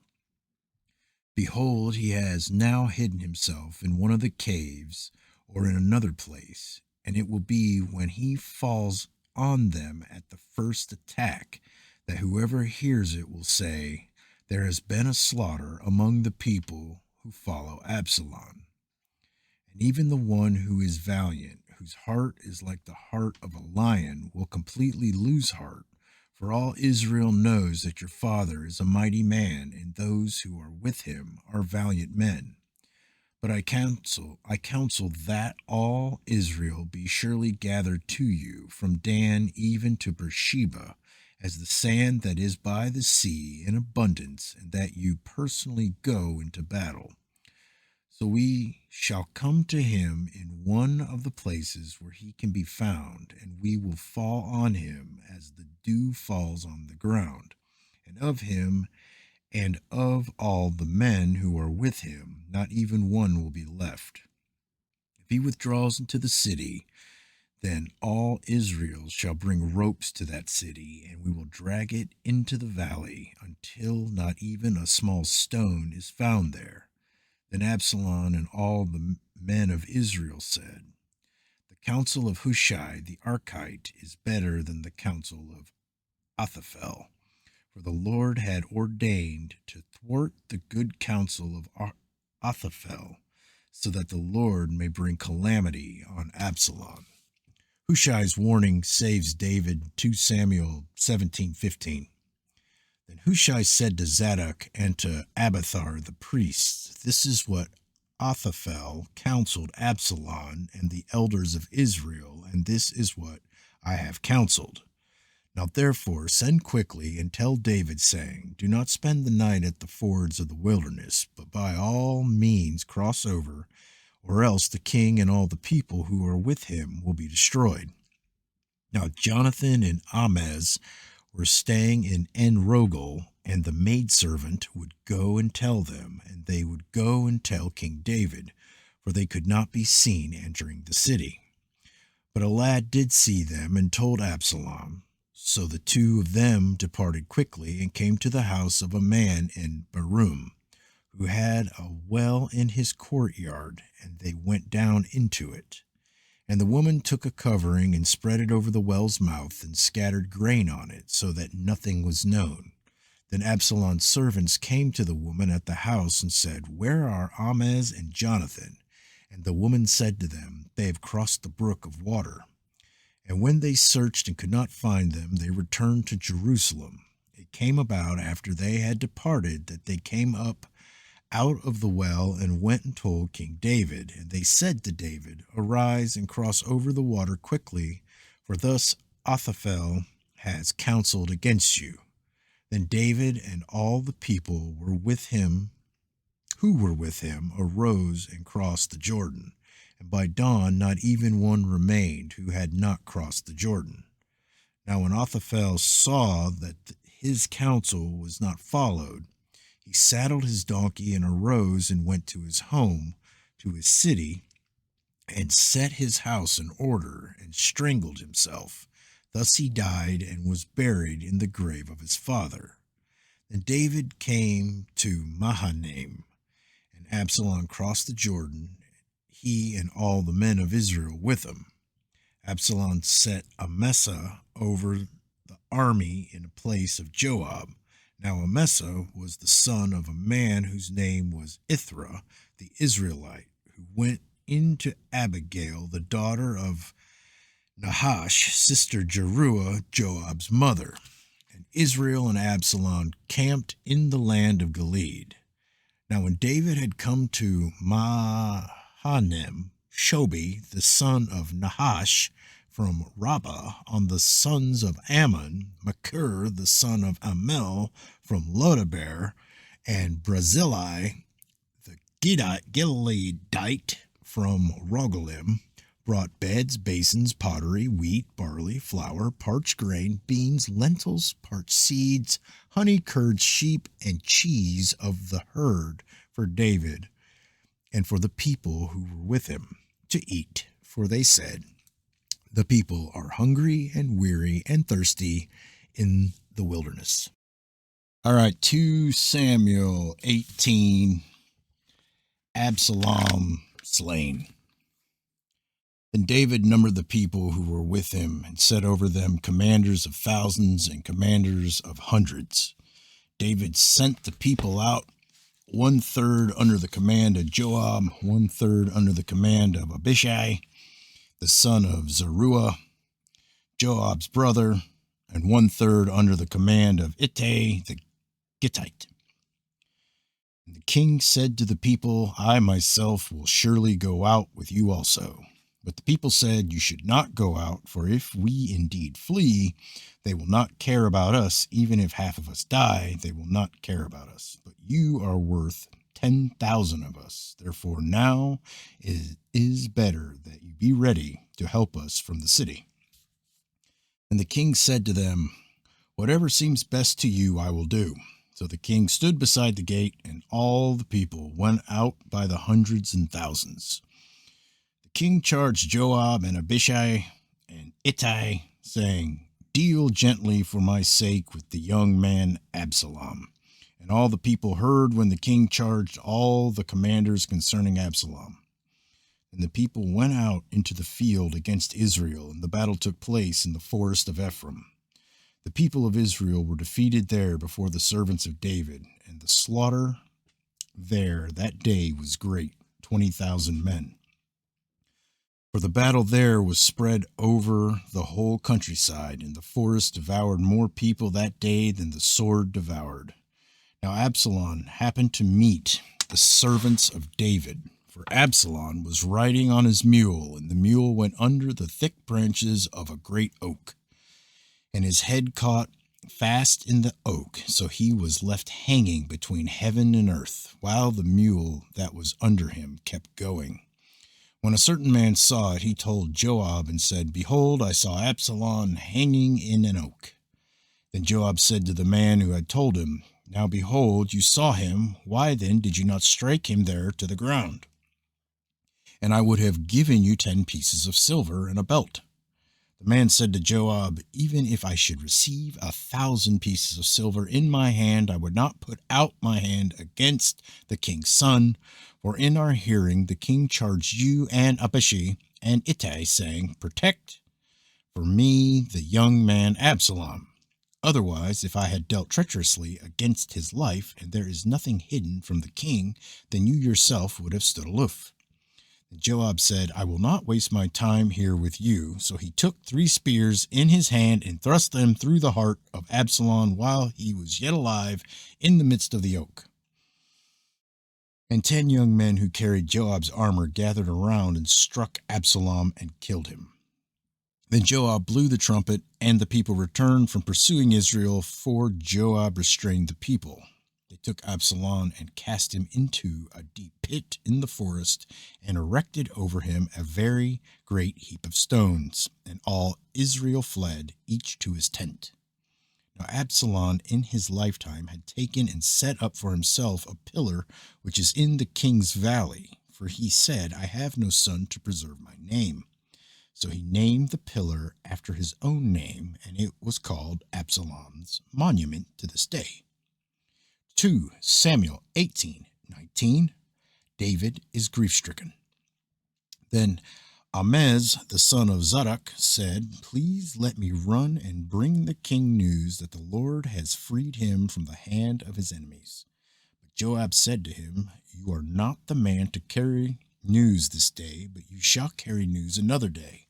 However, you shall carry no news today, because the king's son is dead. Then Joab said to the Cushite, go tell the king what you have seen. So the Cushite bowed to Joab and ran.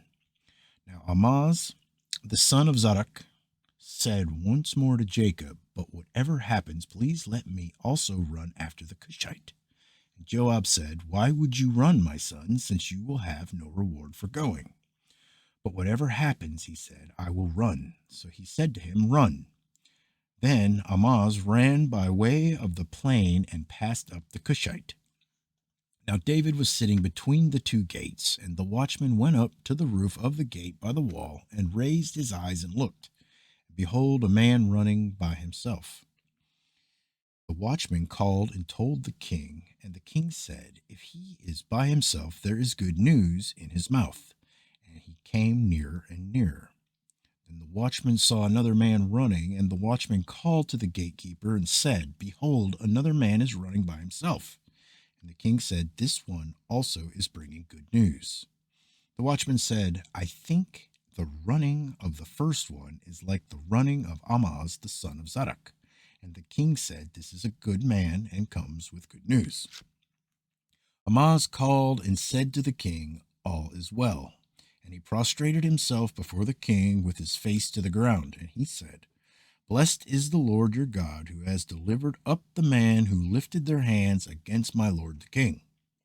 The king said, "Is it well with the young man Absalom?" And Ammaz answered, "When Joab sent the king's servant and your servant, I saw a great tumult, but I did not know that it was."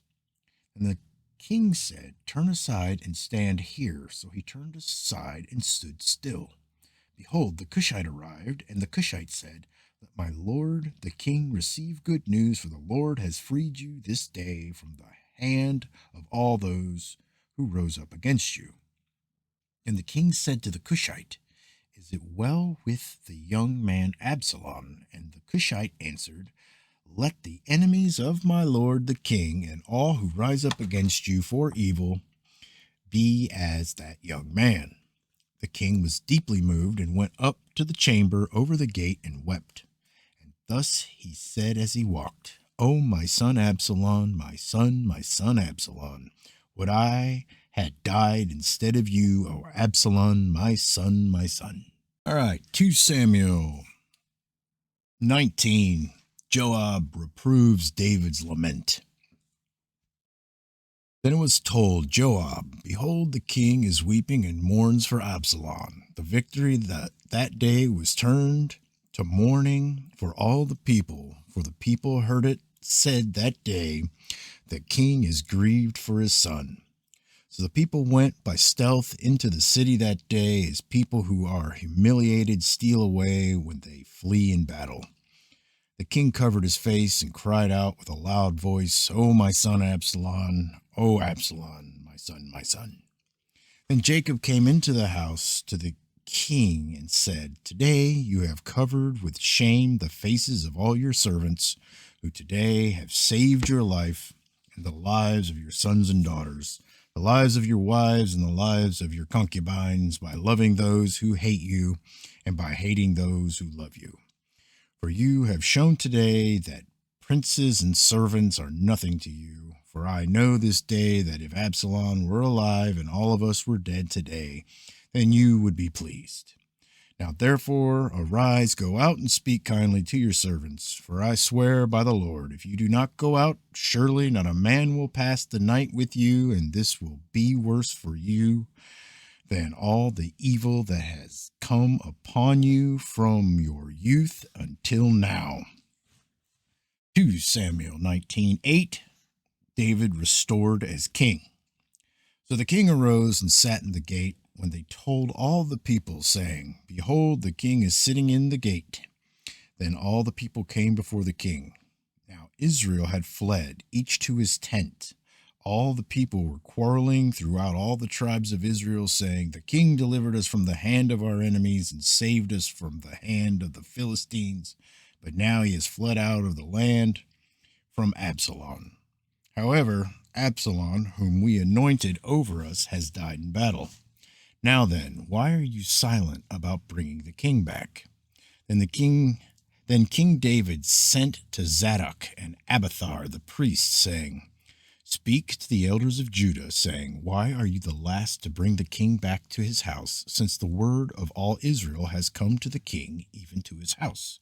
You are my brothers, you are my bone and my flesh.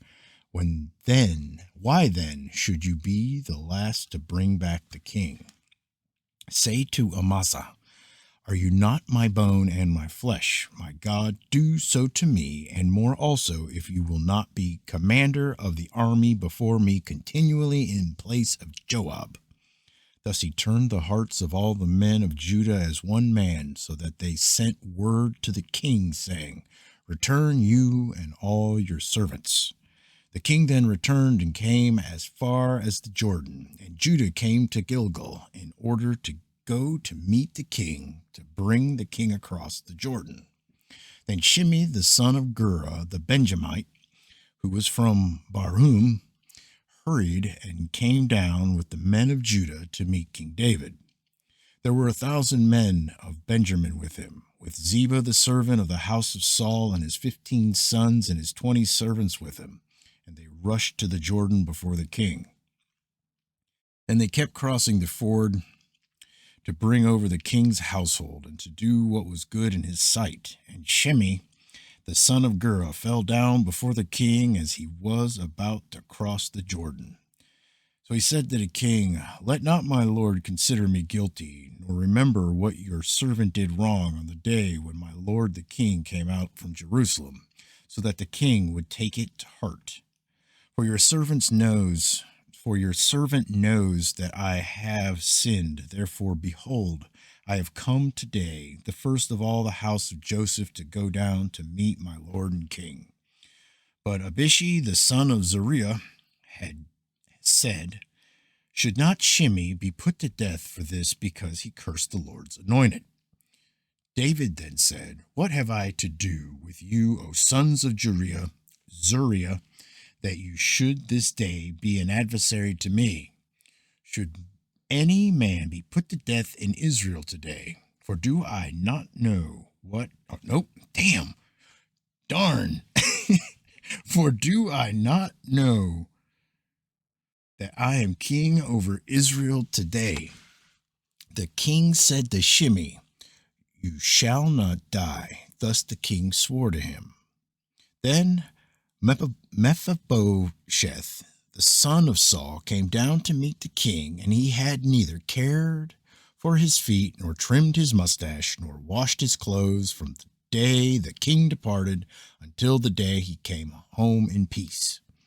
It was when he came from Jerusalem to meet the king that the king said to him, "Why do you not go with me, Mephibosheth?" So he answered, "O my lord the king, my servant deceived me. For your servant said, I will saddle a donkey for myself, that I may ride on it and go with the king, because your servant is lame. Moreover, he has slandered your servant to my lord the king, but my lord the king is like the angel of God. Therefore do what is good in your sight. For all my father's household was nothing but dead men before my lord the king, yet you set your servant among those who ate at your own table. What right do I have yet that I should complain any more to the king?" So the king said to him, "Why do you still speak of your affairs? I have decided you and Ziba shall divide the land." Mephibosheth said to the king, "Let him even take it all, since my lord the king has come safely to his own house." Now Barzillai the Gileadite had come down from Roglim, and he went on to the Jordan with the king to escort him over the Jordan. Now Barzillai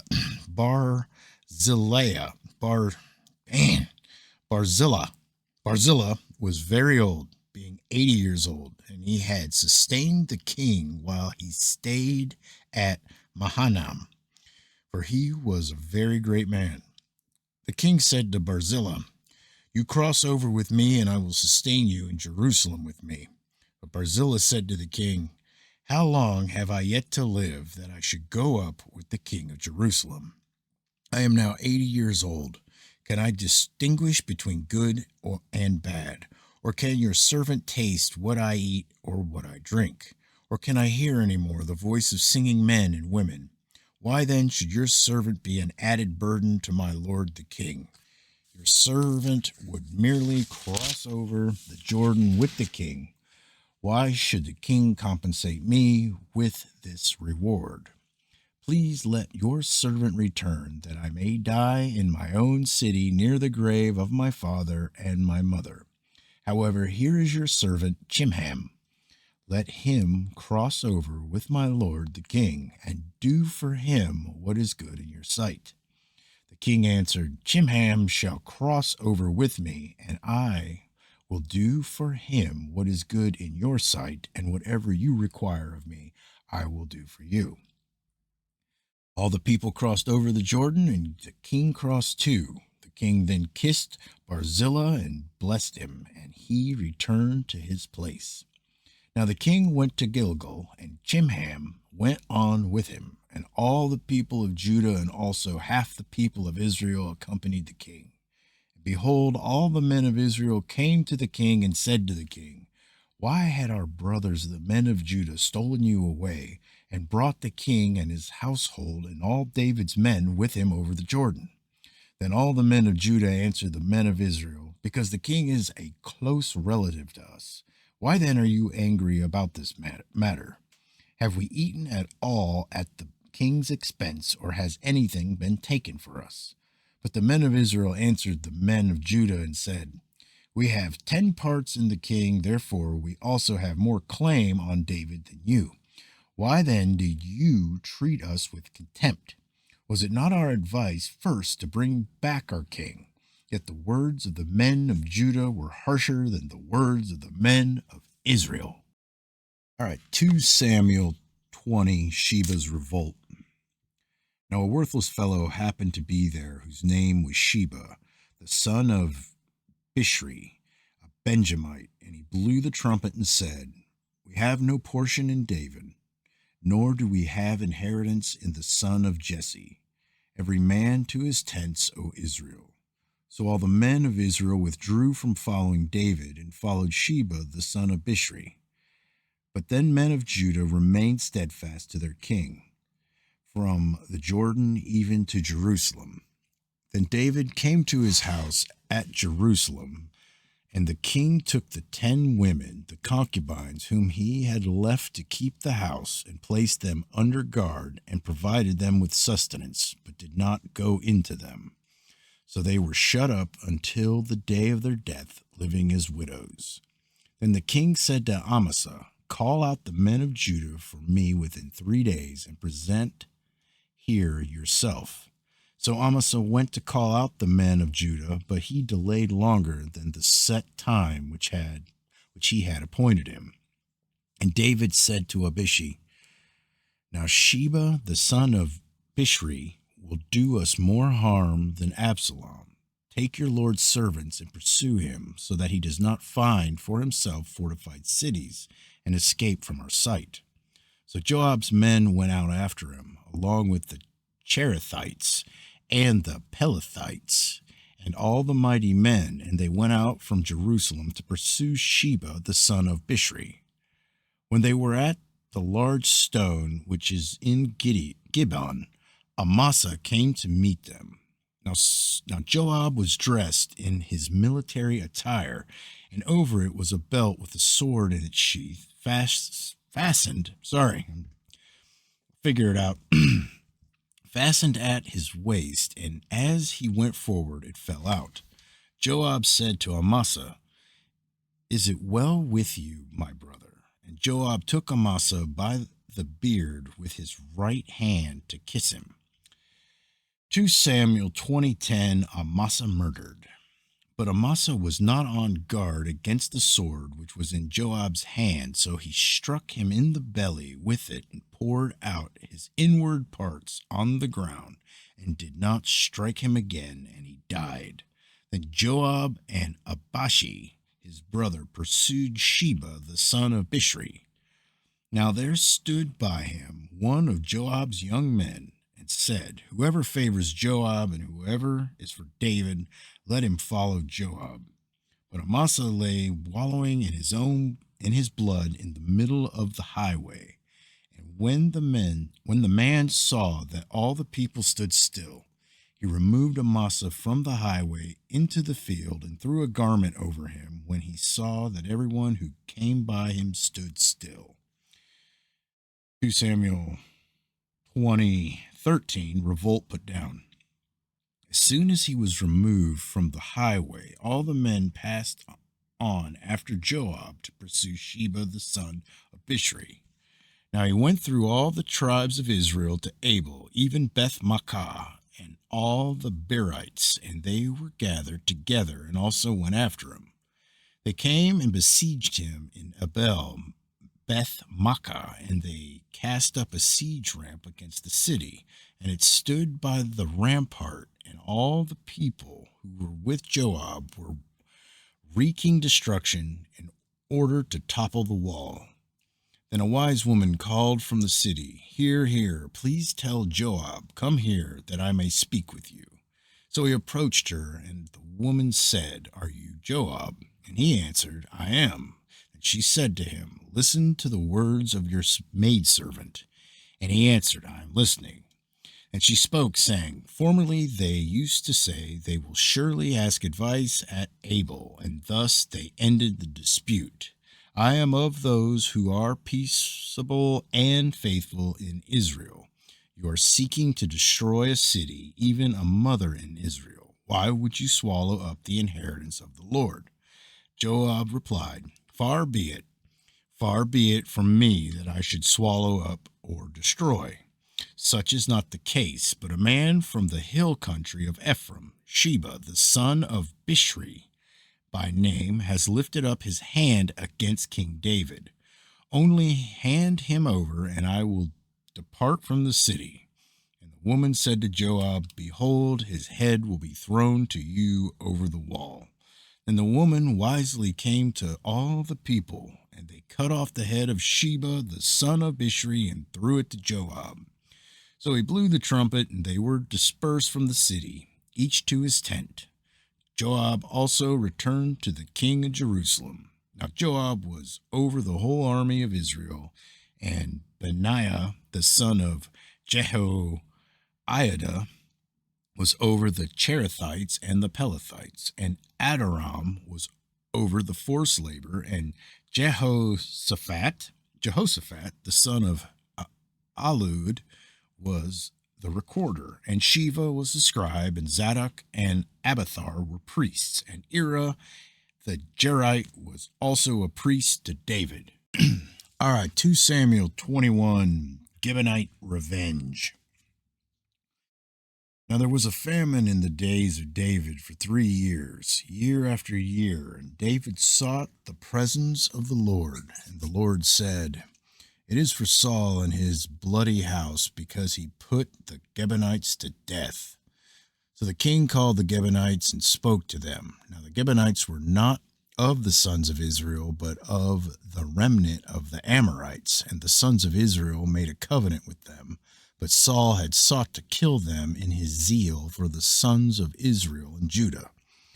Thus David said to the Gibeonites, What should I do for you, and how can I make atonement that you may bless the inheritance of the Lord? Then the Gibeonites said to him, We have no concern of silver or gold with Saul or his house, nor is it for us to put any man to death in Israel. And he said, I will do for you whatever you say. So they said to the king, The man who consumed us and who planned to exterminate us from remaining within any border of Israel, let 7 men from his sons be given to us, and we will hang them before the Lord in Geba of Saul, the chosen of the Lord. And the king said, I will give them. But the king spared Mephibosheth, the son of Jonathan, the son of Saul, because the oath of the Lord which was between them, between David and Saul's son Jonathan. So the king took the 2 sons of Rizpah, the daughter of Aiah, Armoni, and Mephibosheth, whom she had borne to Saul, and the 5 sons of Merab, the daughter of Saul, whom she had borne to Adrel, the son of Barzillai, the Mahalathite. Then he gave them into the hands of the Gibeonites, and they hanged them in the mountain before the Lord, so that the 7 of them fell together, and they were put to death in the first days of harvest, at the beginning of barley harvest. And Rizpah, the daughter of Aiah, took sackcloth and spread it for herself on the rock, from the beginning of harvest until it rained on them from the sky, and and she allowed neither the birds of the sky to rest on them by day, nor the beasts of the field by night. When it was told David what Rizpah, the daughter of Aiah, the concubine of Saul, had done, then David went and took the bones. Whoa, make sure I skip a page. Done. Then David went and took the bones of Saul and the bones of Jonathan, his son, from the men of Jabesh Gilead, who had stolen them from the open square of Bethshan, where the Philistines had hung them on the day the Philistines struck down Paul in Gilboa. He brought up the bones of Saul and the bones of Jonathan, his son, from there, and they gathered the bones of those who had been hanged. They buried the bones of Saul and Jonathan, his son, in the country of Benjamin, in Zelah, in the grave of Kish, his father. Thus they did all that the king commanded, and after that God was moved by prayer for the land. Now when the Philistines were at war again with Israel, David went down and his servants with him, and as they fought against the Philistines, David became weary. Then Ishbi-Benob, who was among the descendants of the giant, the weight of whose spear was 300 shekels of bronze in weight, was girded with a new sword, and he intended to kill David. But Abishai, the son of Zeruiah, helped him and struck the Philistine and killed him. Then the men of David swore to him, saying, "You shall not go out again with us to battle, so that you do not extinguish the lamp of Israel." Now it came about after this that there was a war again with the Philistines at Gob. Then Sibbecai the Hushathite struck down Saph, who was among the descendants of the giant. There was war with the Philistines again at Gob, and Elihan, the son of Jer-Oregim, the Bethlehemite, killed Goliath the Gittite, the shaft of whose spear was like a weaver's beam. There was a war at Gath again, where there was a man of great stature who had 6 fingers on each hand and 6 toes on each foot, 24 in number, and he also had been born to the giant. When he defiled Israel, Jonathan, the son of Shimei, David's brother, struck him down. These 4 were born in the giant in Gath, and they fell by the hand of David and by the hand of his servants. Okay, 2 Samuel 22, David's Psalm of Deliverance. David spoke the words of this song to the Lord in the day that the Lord delivered him from the hand of all his enemies and from the hand of Saul.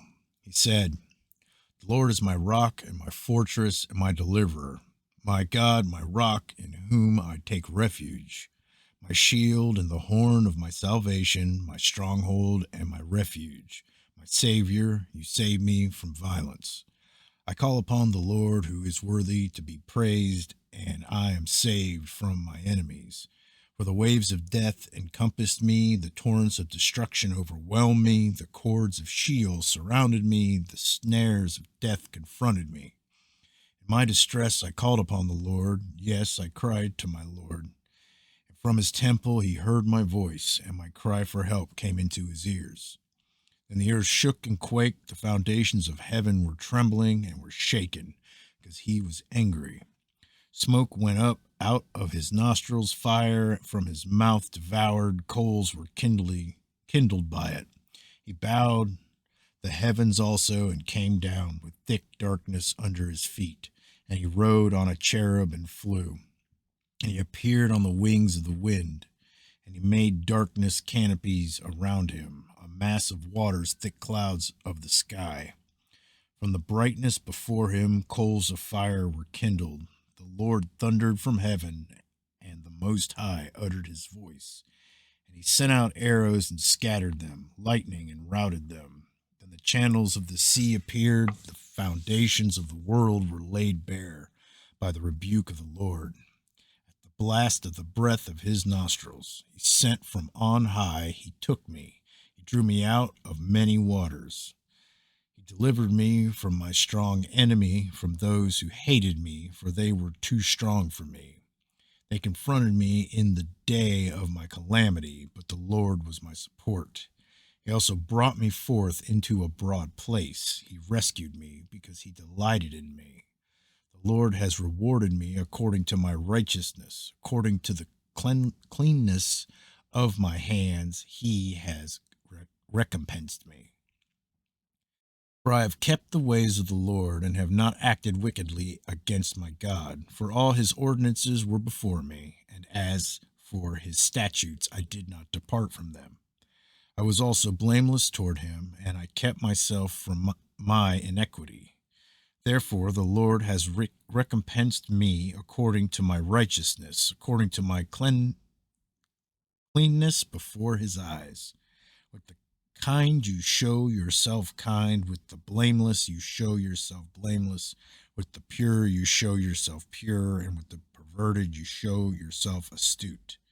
And you save an afflicted people, but your eyes are on the haughty whom you abase. For you are my lamp, O Lord, and the Lord illumines my darkness. For by you I can run upon a troop, but my God, I can leap over a wall. By my God, I can leap over a wall. As for God, his way is blameless. The world of the Lord is tested. He is a shield to all who take refuge in him. For who is God besides the Lord? And who is a rock besides our God? God is my strong fortress, and he sets the blameless in his way. He makes my feet like hinds' feet, and sets me on my high places. He trains my hands for battle, so that my arms can bend a bow of bronze. You have also given me the shield of your salvation, and your help makes me great. You enlarge my steps under me, and my feet have not slipped. I pursue my enemies and destroyed them, and I did not turn back until they were consumed. And I have devoured them and shattered them, so that they did not rise, and they fell under my feet. For you have girded me with strength for battle. You have subdued under me those who rose up against me.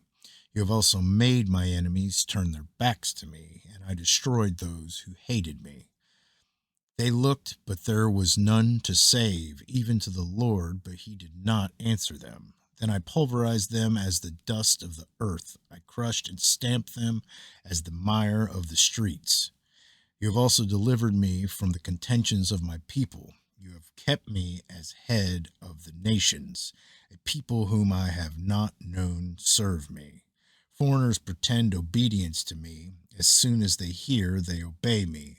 Foreigners lose heart and come trembling out of their fortresses. The Lord lives, and blessed be my rock, and exalted be God, the rock of my salvation.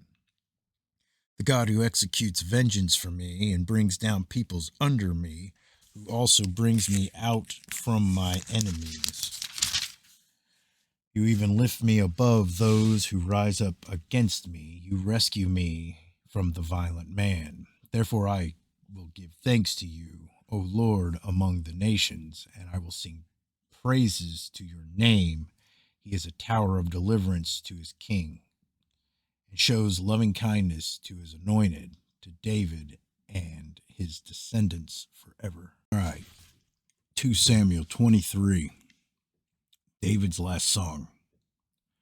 Now, these are the last words of David.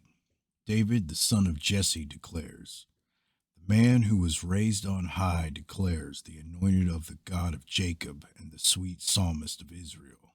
The Spirit of the Lord spoke by me, and his word was on my tongue. The God of Israel said, the rock of Israel spoke to me. He who rules over men righteously, who rules in the fear of God, is as the light of the morning when the sun rises, a morning without clouds, when the tender grass springs out of the earth through sunshine and rain. Truly is not my house so with God, for he has made an everlasting covenant with me, ordered in all things and secured for all my salvation and all my desire. Will he not indeed make it grow? But the worthless, every one of them, will be thrust away like thorns, because they cannot be taken in hand. But the man who touches them must be armed with iron and the shaft of a spear, and they will be completely burned with fire in their place. His mighty men. These are the names of the mighty men whom David had. This is going to be rough. Josheb Basabeth, Tachamonite, chief of the captains. He was called Adino the Esnite because of 800 slain by him at one time.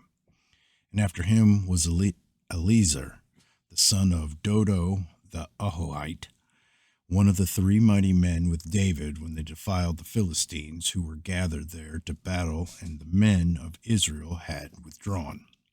He arose and struck the Philistines until his hand was weary and clung to the sword, and the Lord brought about a great victory that day, and the people returned after him only to strip the slain. Now after him was Shammah, the son of Agi, a Hararite, and the Philistines were gathered into a troop where there was a plot of ground full of lentils, and the people fled from the Philistines. But he took his stand in the midst of the plot, defended it, and struck the Philistines, and the Lord brought about a great victory. Then 3 of the 30 chief men went down and came to David in the harvest time to the cave of Adullam, while the troop of the Philistines was camping in the valley of Rephaim. David was then in the stronghold, while the garrison of the Philistines was then in Bethlehem. David had a craving and said, Oh, that someone would give me water to drink from the well of Bethlehem, which is by the gate. So the 3 mighty men broke through the camp of the Philistines and drew water from the well of Bethlehem, which was by the gate, and took it and brought it to David. Nevertheless, he would not drink it, but poured it out to the Lord. And he said, Be it far from me, O Lord, that I should do this. Shall I drink the blood of the men who went in jeopardy of their lives? Therefore he would not drink it.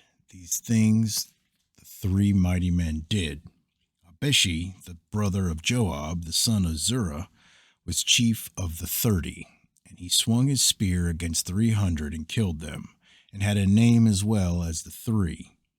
He was most honored of the 30, therefore he became their commander. However, he did not attain to the 3.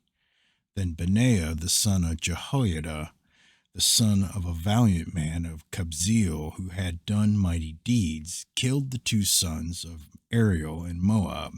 He also went down and killed a lion in the middle of a pit on a snowy day.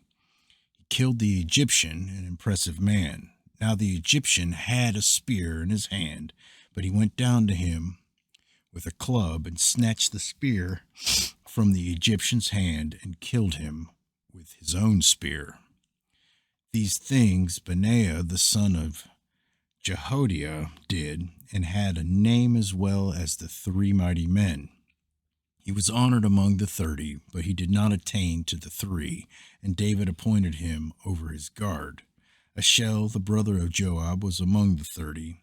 Elihan, the son of Dodo, of Bethlehem, Shammah, the Harodite, Elika, the Harodite, Heliz, the Paltite, Ira, the son of Ikesh, the Tekoite, Abizer, the Anathothite, Mabane, the Hushathite, Zalman, the Ahite, Mahari, the Netophathite, Helab, the son of Bana, the Netophanite, Etah, the son of Ribi, of Gibeah, of the sons of Benjamin, Benaiah, the Pirathonite, Hadai, of the brooks of Gash, Abi Albon, the Arbathite, Asmapheth, the Barhumite, Haliba, the Shalbonite, the sons of Jashan, Jonathan, Shammah, the Hararite, Aham, the son of Sharir, the Ararite, Eliphet, the son of Ahasabi, the son of Machathite, Elim, the son of Ahithophel, the Gilonite, Hezro, the Carmelite, Pare, the Arbite, Egal, the son of Nathan, and Nathan of Zobah, Bani, the Gedite, Zalik, the Ammonite, Aharai, the Birazathite, armor bearers of Joab, the son of Zeruiah, Ira, the Itharite, Garib, the Itharite, Uriah, the Hittite, 37 in all. All right, 2 Samuel 24, census taken. Now again the anger of the Lord burned against Israel, and it incited David against them to say, Go, number Israel and Judah. The king said to Joab, the commander of the army who was with him, Go about now through all the tribes of Israel, from Dan to Beersheba, and register the people, that I may know the number of the people. But Joab said to the king, Now may the Lord your God add to the people 100 times as many as they are, while the eyes of my lord and the king still see. But why does my lord the king delight in this thing?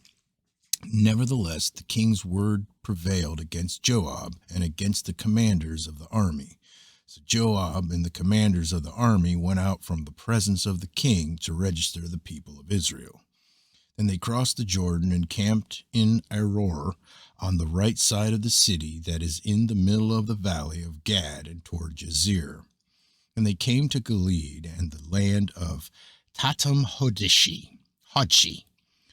And they came to Danjan and around to Sidon, and came to the fortress of Tyre and to all the cities of the Hivites and of the Canaanites. And they went out to the south of Judah to Beersheba.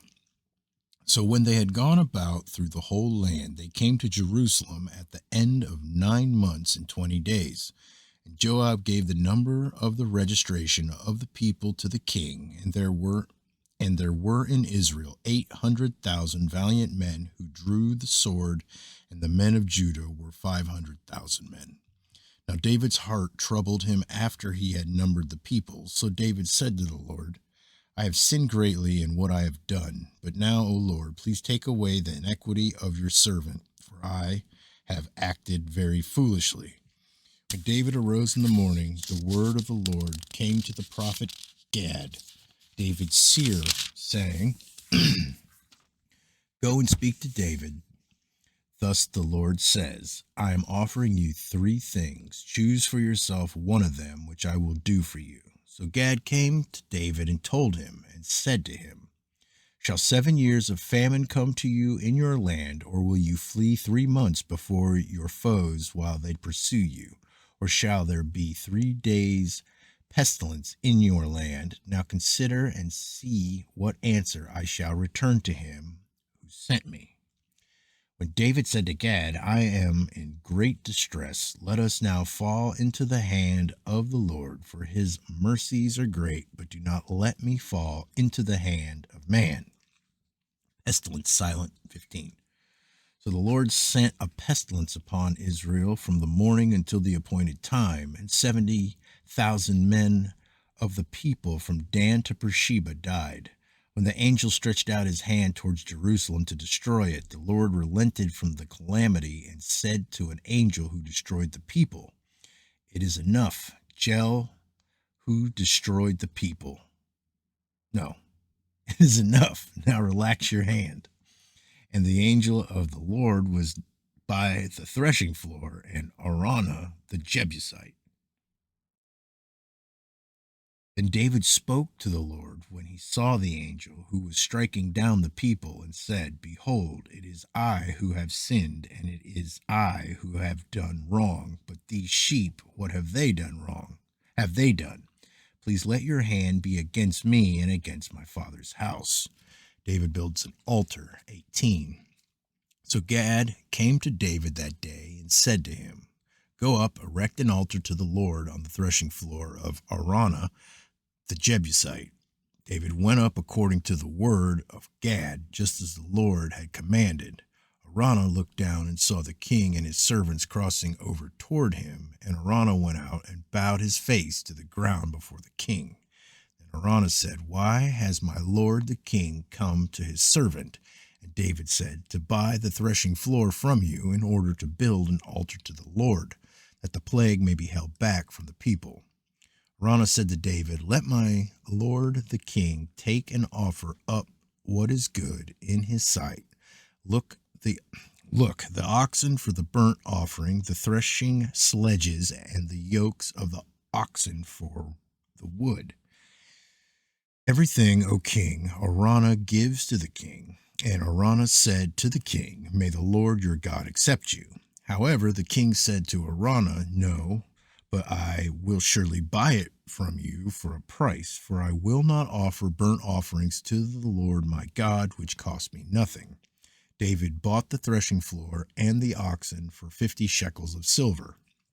David built there an altar to the Lord and offered burnt offerings and peace offerings. Thus the Lord was moved by prayer for the land, and the plague was held back from Israel.